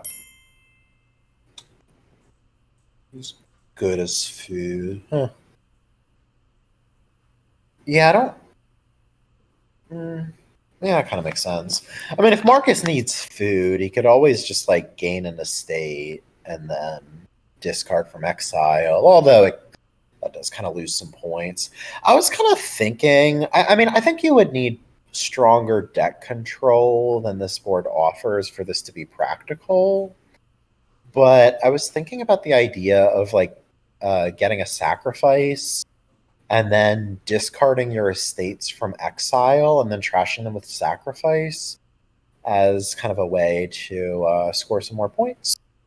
But I think as is, I feel like the villages are a bit too weak here for that to really be something that's worth going for. I don't know. I do enjoy those. It's only if you're for the ones that you're discarding off of the exile, for the ones that you gain, it's kind of like one. So yeah, it is pretty inefficient and certainly not good on this board. I do enjoy those situations where it's good to like you discard or you exile your starting cards and then eventually you discard them from the exile mat. It's pretty nice. You could. I think that actually could be pretty relevant, J Nails. Like altering into duchies and then just exiling them. Does seem pretty good.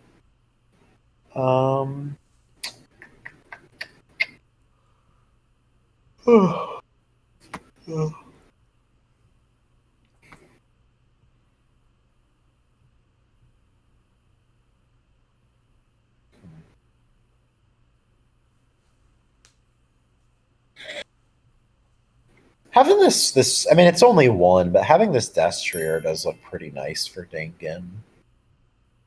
Exile Old Witch. Okay, so Mill's the last curse. All right, so yeah, Sammy's suggesting. I think that. Well, yeah, I mean, I guess it's not exactly the same because of. Really wants a caravan as the alternate.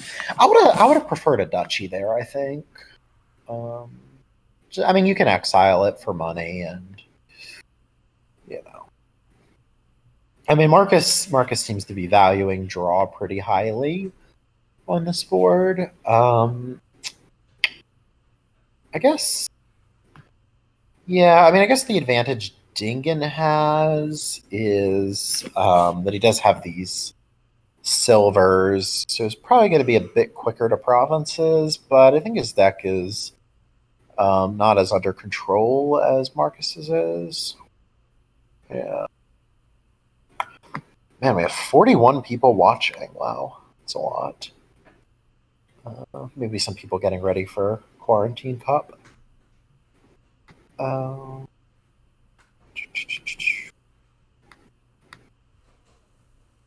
Oh man, I got this staff.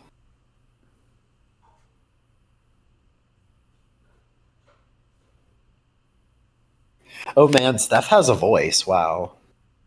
Thought he communicated only through text. Interesting.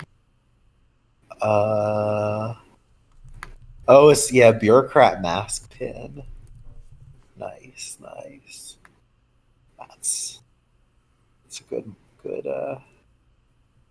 moment. Interesting. Okay.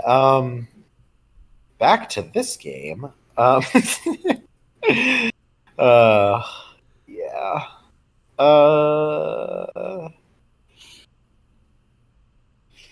Let's see. I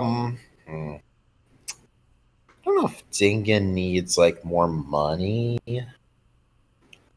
I mean, I still kind of want a nobles at some point.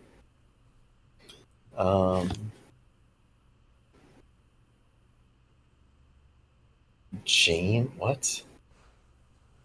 I don't know what that's referring to.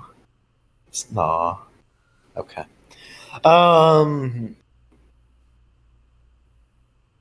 More bad. Okay. Yeah. Well, I think what happened was that I like kind of got distracted earlier, and then I just had no idea what was going on, and so it was kind of hard to regain focus.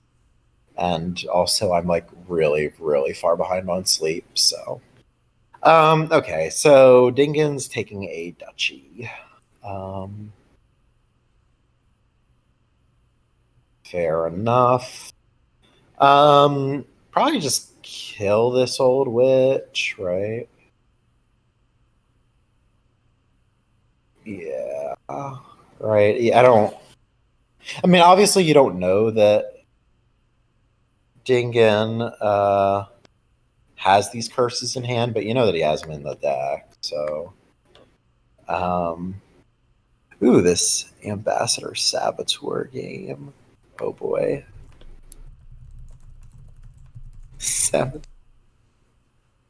Wow, this game took 45 minutes. Wow. That's really long.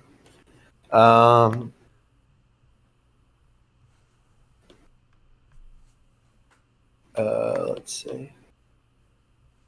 Man, this old client looks hideous. All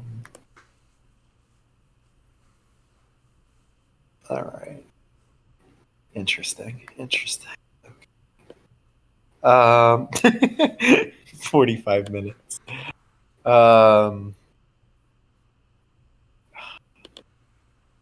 Okay. Yeah, maybe I should vaguely try to focus on this game. Oh, interesting. Okay, yeah. So Marcus not wanting to lose the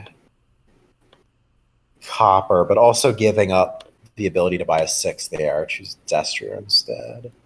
I don't know. I kind of feel like Marcus has enough draw. I don't know. Like, I feel like you don't need a ton of draw when you can just, like, bounty hunter all your green cards, right?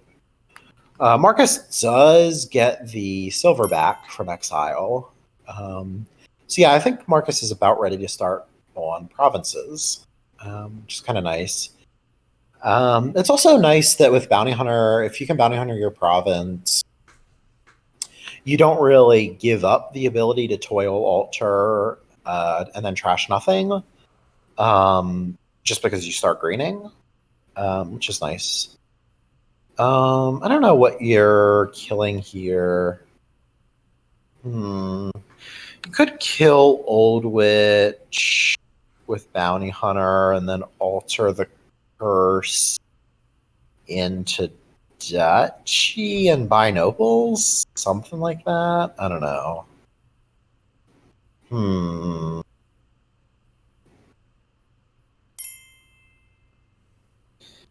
Yeah, that would have been a lot more attractive to Bounty Hunter. I don't know if we're ever getting a second Bounty Hunter. Probably not.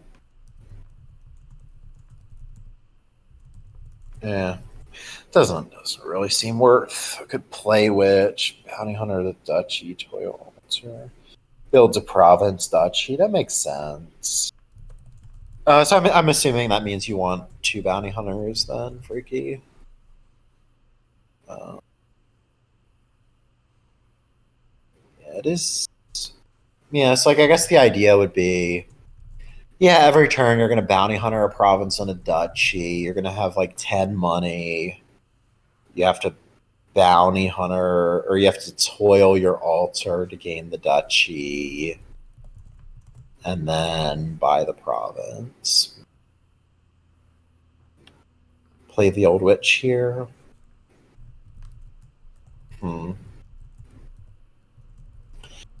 So if you play Old Witch here, then you get to toil your Bounty Hunter. So you have 6, and then you toil twice. You still have like 5 left, so... Alright, I mean, you get like a Duchy and a Destria. Maybe you want more money, though. Buying a 6 is kind of attractive, too. Which could even be a gold. Yeah, I don't know. Oh. Man, I really need sleep.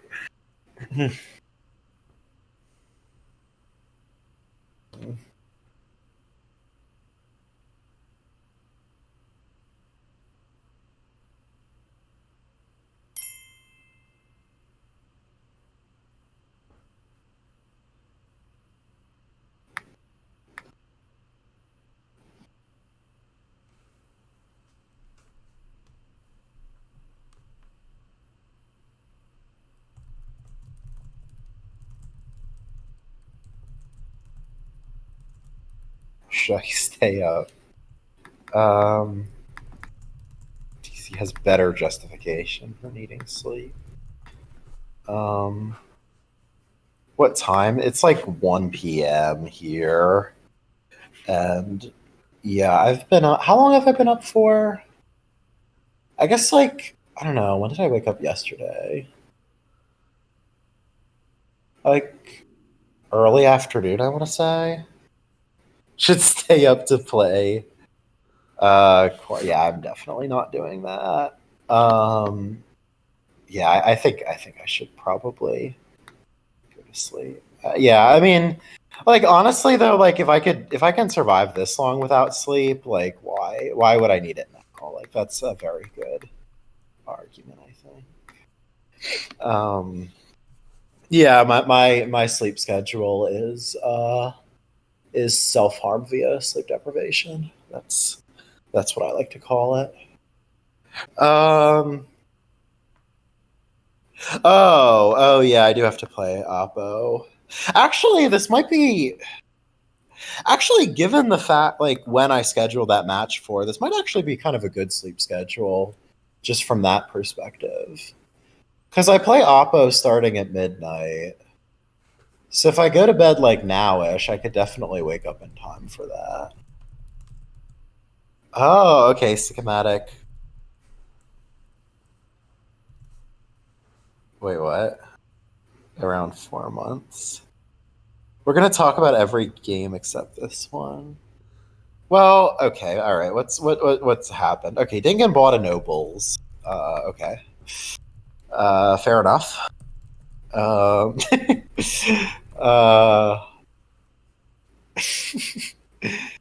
yeah, I don't know. I'm kind of I don't know. Part of me wants to like have Marcus win this so I can go to bed, but I also kind of want to see a game 7. I don't know.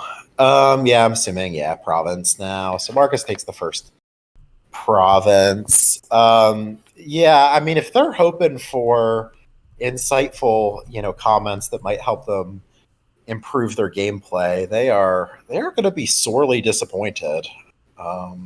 Actually, I don't know. I think I had a few of those maybe earlier in the match, so maybe it won't be a complete waste of their time to watch it.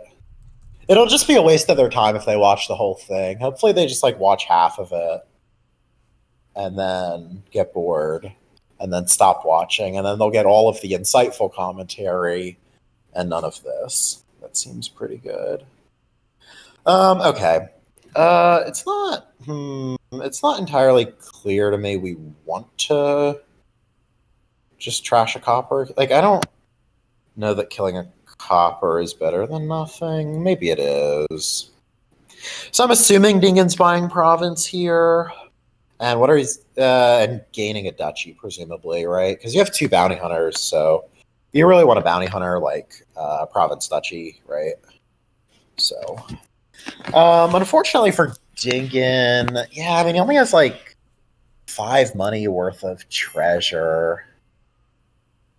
Yeah, I mean like next turn he's gonna get money from bounty hunter on province, but yeah, I don't know. Gain silver. Yeah, you might not actually want to gain a duchy here because nobles copper to copper. Wait, what? I don't know. Okay. So, okay, yeah, it does do the duchy province line, which is going to have sustainability issues going forward. All right, I assume Marcus is just killing his province and then killing a copper into a duchy, maybe? I don't know. You could also like toil the altar to not trash it to keep the copper. It's not entirely clear if you should or not. I don't know. I'm not really sure. I feel like I prefer market. I don't know though. It's really unclear. I mean, Dingan has pretty sizable points lead at the moment, but Marcus having more treasure seems kind of good. Also, I think Marcus has a bit more draw. Though Dingan has 2 bounty hunters, which definitely is something. I mean, if you're gonna try to do province duchy sustainably, you're gonna need 2 bounty hunters. Spectator, yeah, they have been dropping off quite a bit. Still a lot of people here though, so.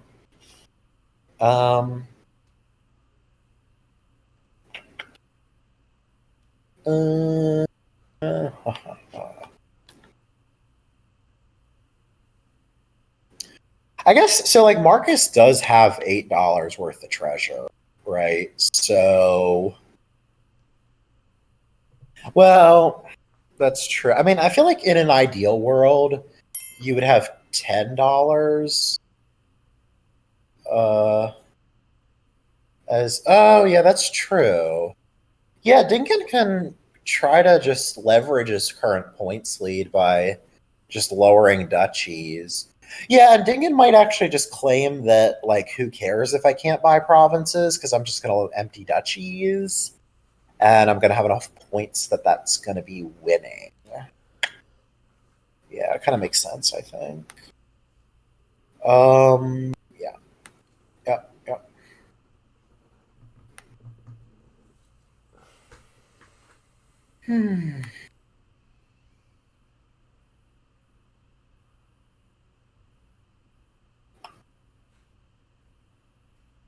Oh, hey, league matches happened. Interesting.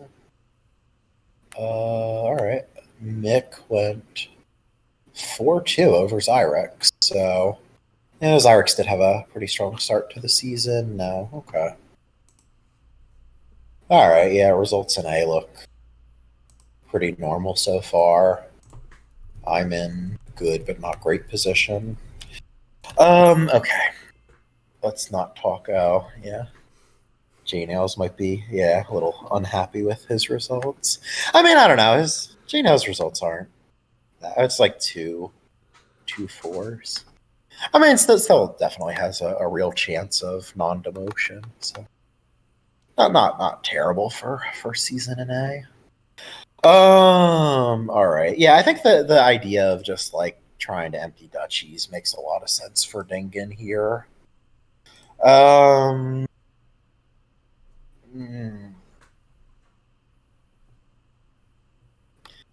So, okay, we're gonna get money when we bounty hunter this province, which is pretty nice. Over there is Silver Duchy.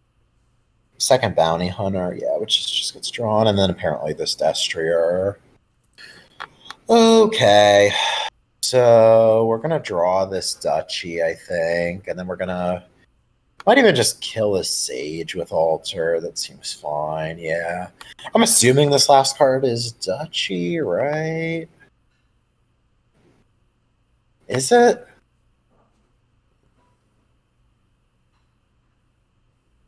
I think it is. Right?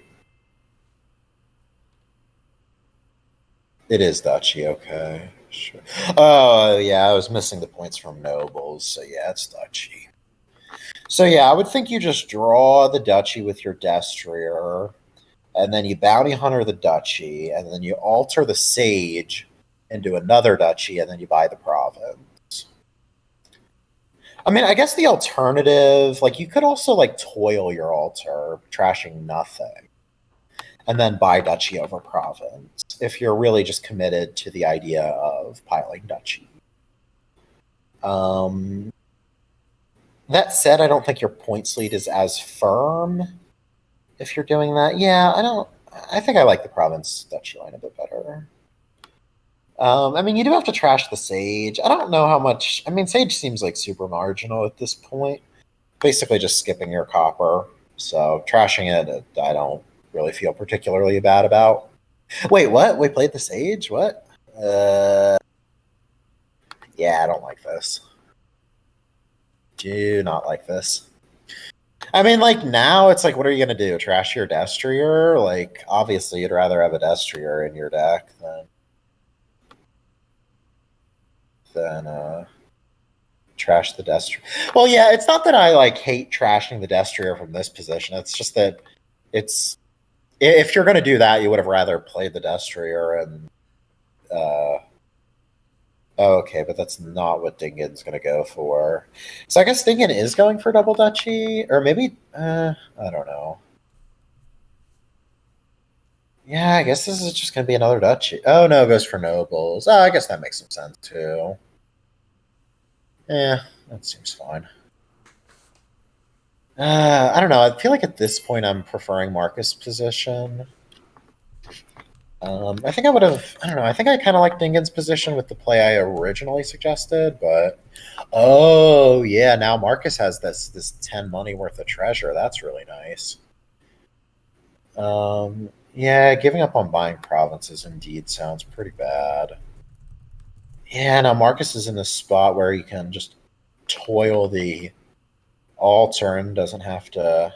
Yeah, I think Dingan's looking pretty lost at this point.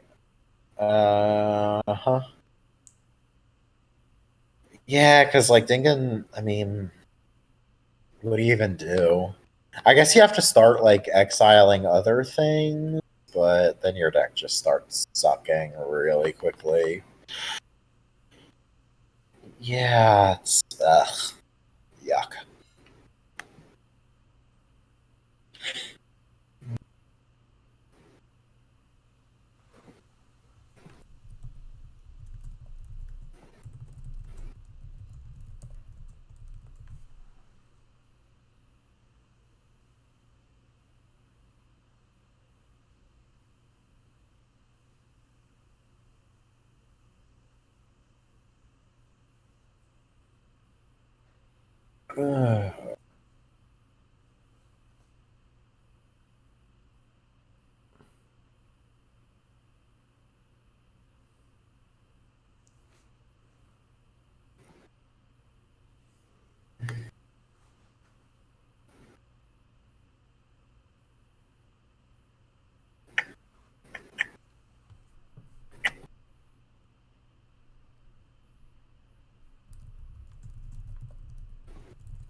Yeah, this is definitely a real.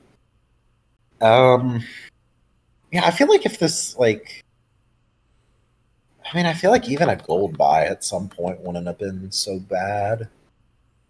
Certainly beats the condition Dingan's deck is in right now. I mean,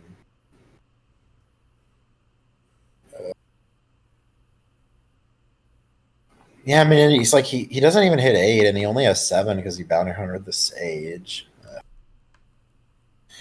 Feels real bad. I mean, maybe you could like just take 2 duchies here and hope Markus has some completely awful turn.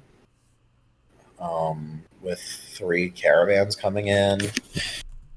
It seems really unlikely to work, but I don't think playing for a longer game is really doing anything. Oh, maybe what you did, maybe buy another altar here, though. Maybe that could do something. Huh. Threaten 3 duchies. Okay, that's what he goes for.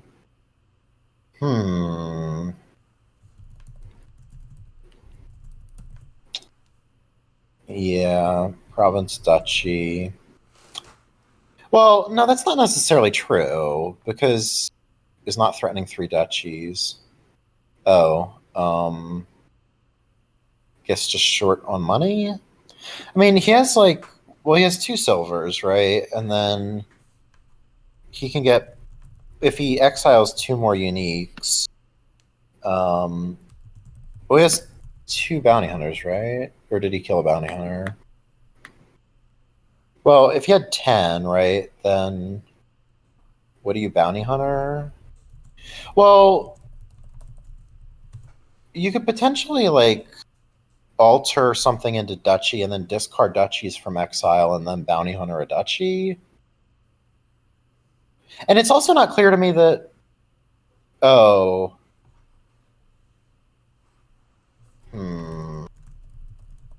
Well, yeah, province duchy just wins, right, for Marcus, right?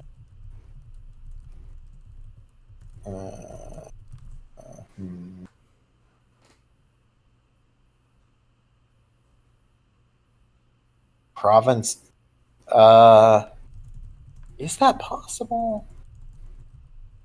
I don't know if that's possible or not. I mean, suppose it, like, if Dingan makes money off of both of the bounty hunters, then he has 10, and so you can afford duchy or province and toil. But I don't know. Marcus just... Yeah, I don't know. I don't think Dingan is ever getting there, but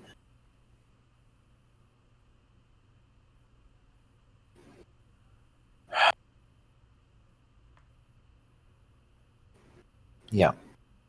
So, okay, so let's say you play nobles for actions, nobles for draw. And then, I mean, I guess the issue for Marcus, or for Dingan, is that he also needs stuff to trash with his altar. And I think it seems really unlikely that you have food for both.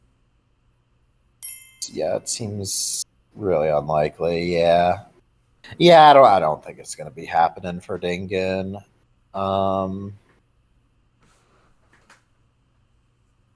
Yeah. So what do? I mean, you could just resign. Maybe there's something that's a little better than that. Yeah, I think this looks like... This is looking like a wrap, I think. I mean, if you're trying to justify not resigning here, maybe you bounty hunter... I mean, you probably draw... Oh, I don't even know. It's like, because you need a bounty hunter nobles altar. Yeah, I mean, you could. Then by province, but then your deck doesn't do anything. Bounty hunter silver, bounty hunter nobles, altar, bounty hunter into duchy. I'm not seeing how that's hitting 8 freaky. That looks like only 6 to me. But yeah, it certainly looks like Marcus will be able to just buy a duchy and altar very easily on his turn. Yeah, that's double duchy seems very easy for Marcus.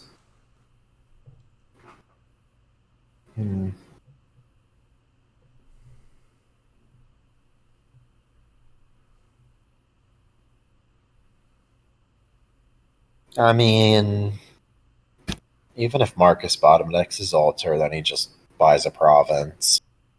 And okay, Dingan loses the next turn. You know. Yeah, I mean, what do you even do against just single province? Like, you're still lost, right? That's the worst turn Marcus can really have, right? Is single province. And if that happens, then yeah, not really clear what your goal is from there.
Is there a way for Marcus to miss 8 and bottom deck altar?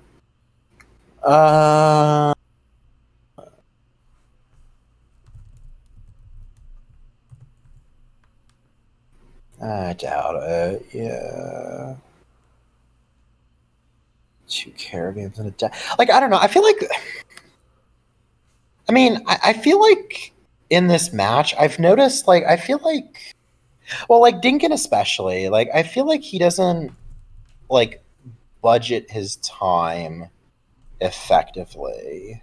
Like, I feel like I've seen Dingan, like, spend a lot of time thinking when the game is, like, already over, and then but then, like, play faster in the early stages of the game when his decisions are actually have, like, a pretty big impact on the result. Like, spending a bunch of time thinking here just isn't really doing anything for you. Okay. Are we going to that level of criticism? I mean, I don't know. It's just something I've observed watching this match. I mean, yeah, and I think that's definitely like a good skill, or like an important skill to have. Like, yeah, I mean, like, you have like a certain like threshold of just like how much time you're, I mean, we don't play with a timer, but like people generally have like a certain idea of what's a reasonable amount of time to spend on a game. But like, you want to like, do they? I mean, it's not like a fixed threshold or anything, but like, well, yeah, I mean, some people's thresholds are like unreasonably high, but okay. That aside, like, you want to like know which decisions are important, so you can know when taking a long think is actually going to help you win, and when you can just click on cards because nothing really matters. Yeah. Because I feel like it's easy to like do this kind of thing where like you play like the early game like pretty quickly because it's like things are less concrete there, and then yeah, and then like you kind of make some misplays, and then you make some misplays, you end up in this lost end game, and then you just kind of yeah, you spend your thinking time then, but at that point it's kind of too late, I guess. I'm pretty incoherent at the moment, but hopefully my point has been communicated. Yeah, I mean, I don't know. I mean, trying to like slow roll your opponent and get them to kind of exhaust can definitely be effective against some players. But I mean, at this point, I mean, if Dingan loses this game, he loses the match, so it's not really super relevant here, I don't think.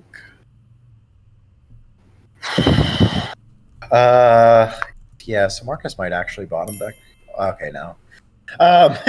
Pretty close, but second from bottom. It's gonna just be game. I mean, it didn't really matter that much. I mean, even if Marcus did bottom deck, I think he would have still been completely won.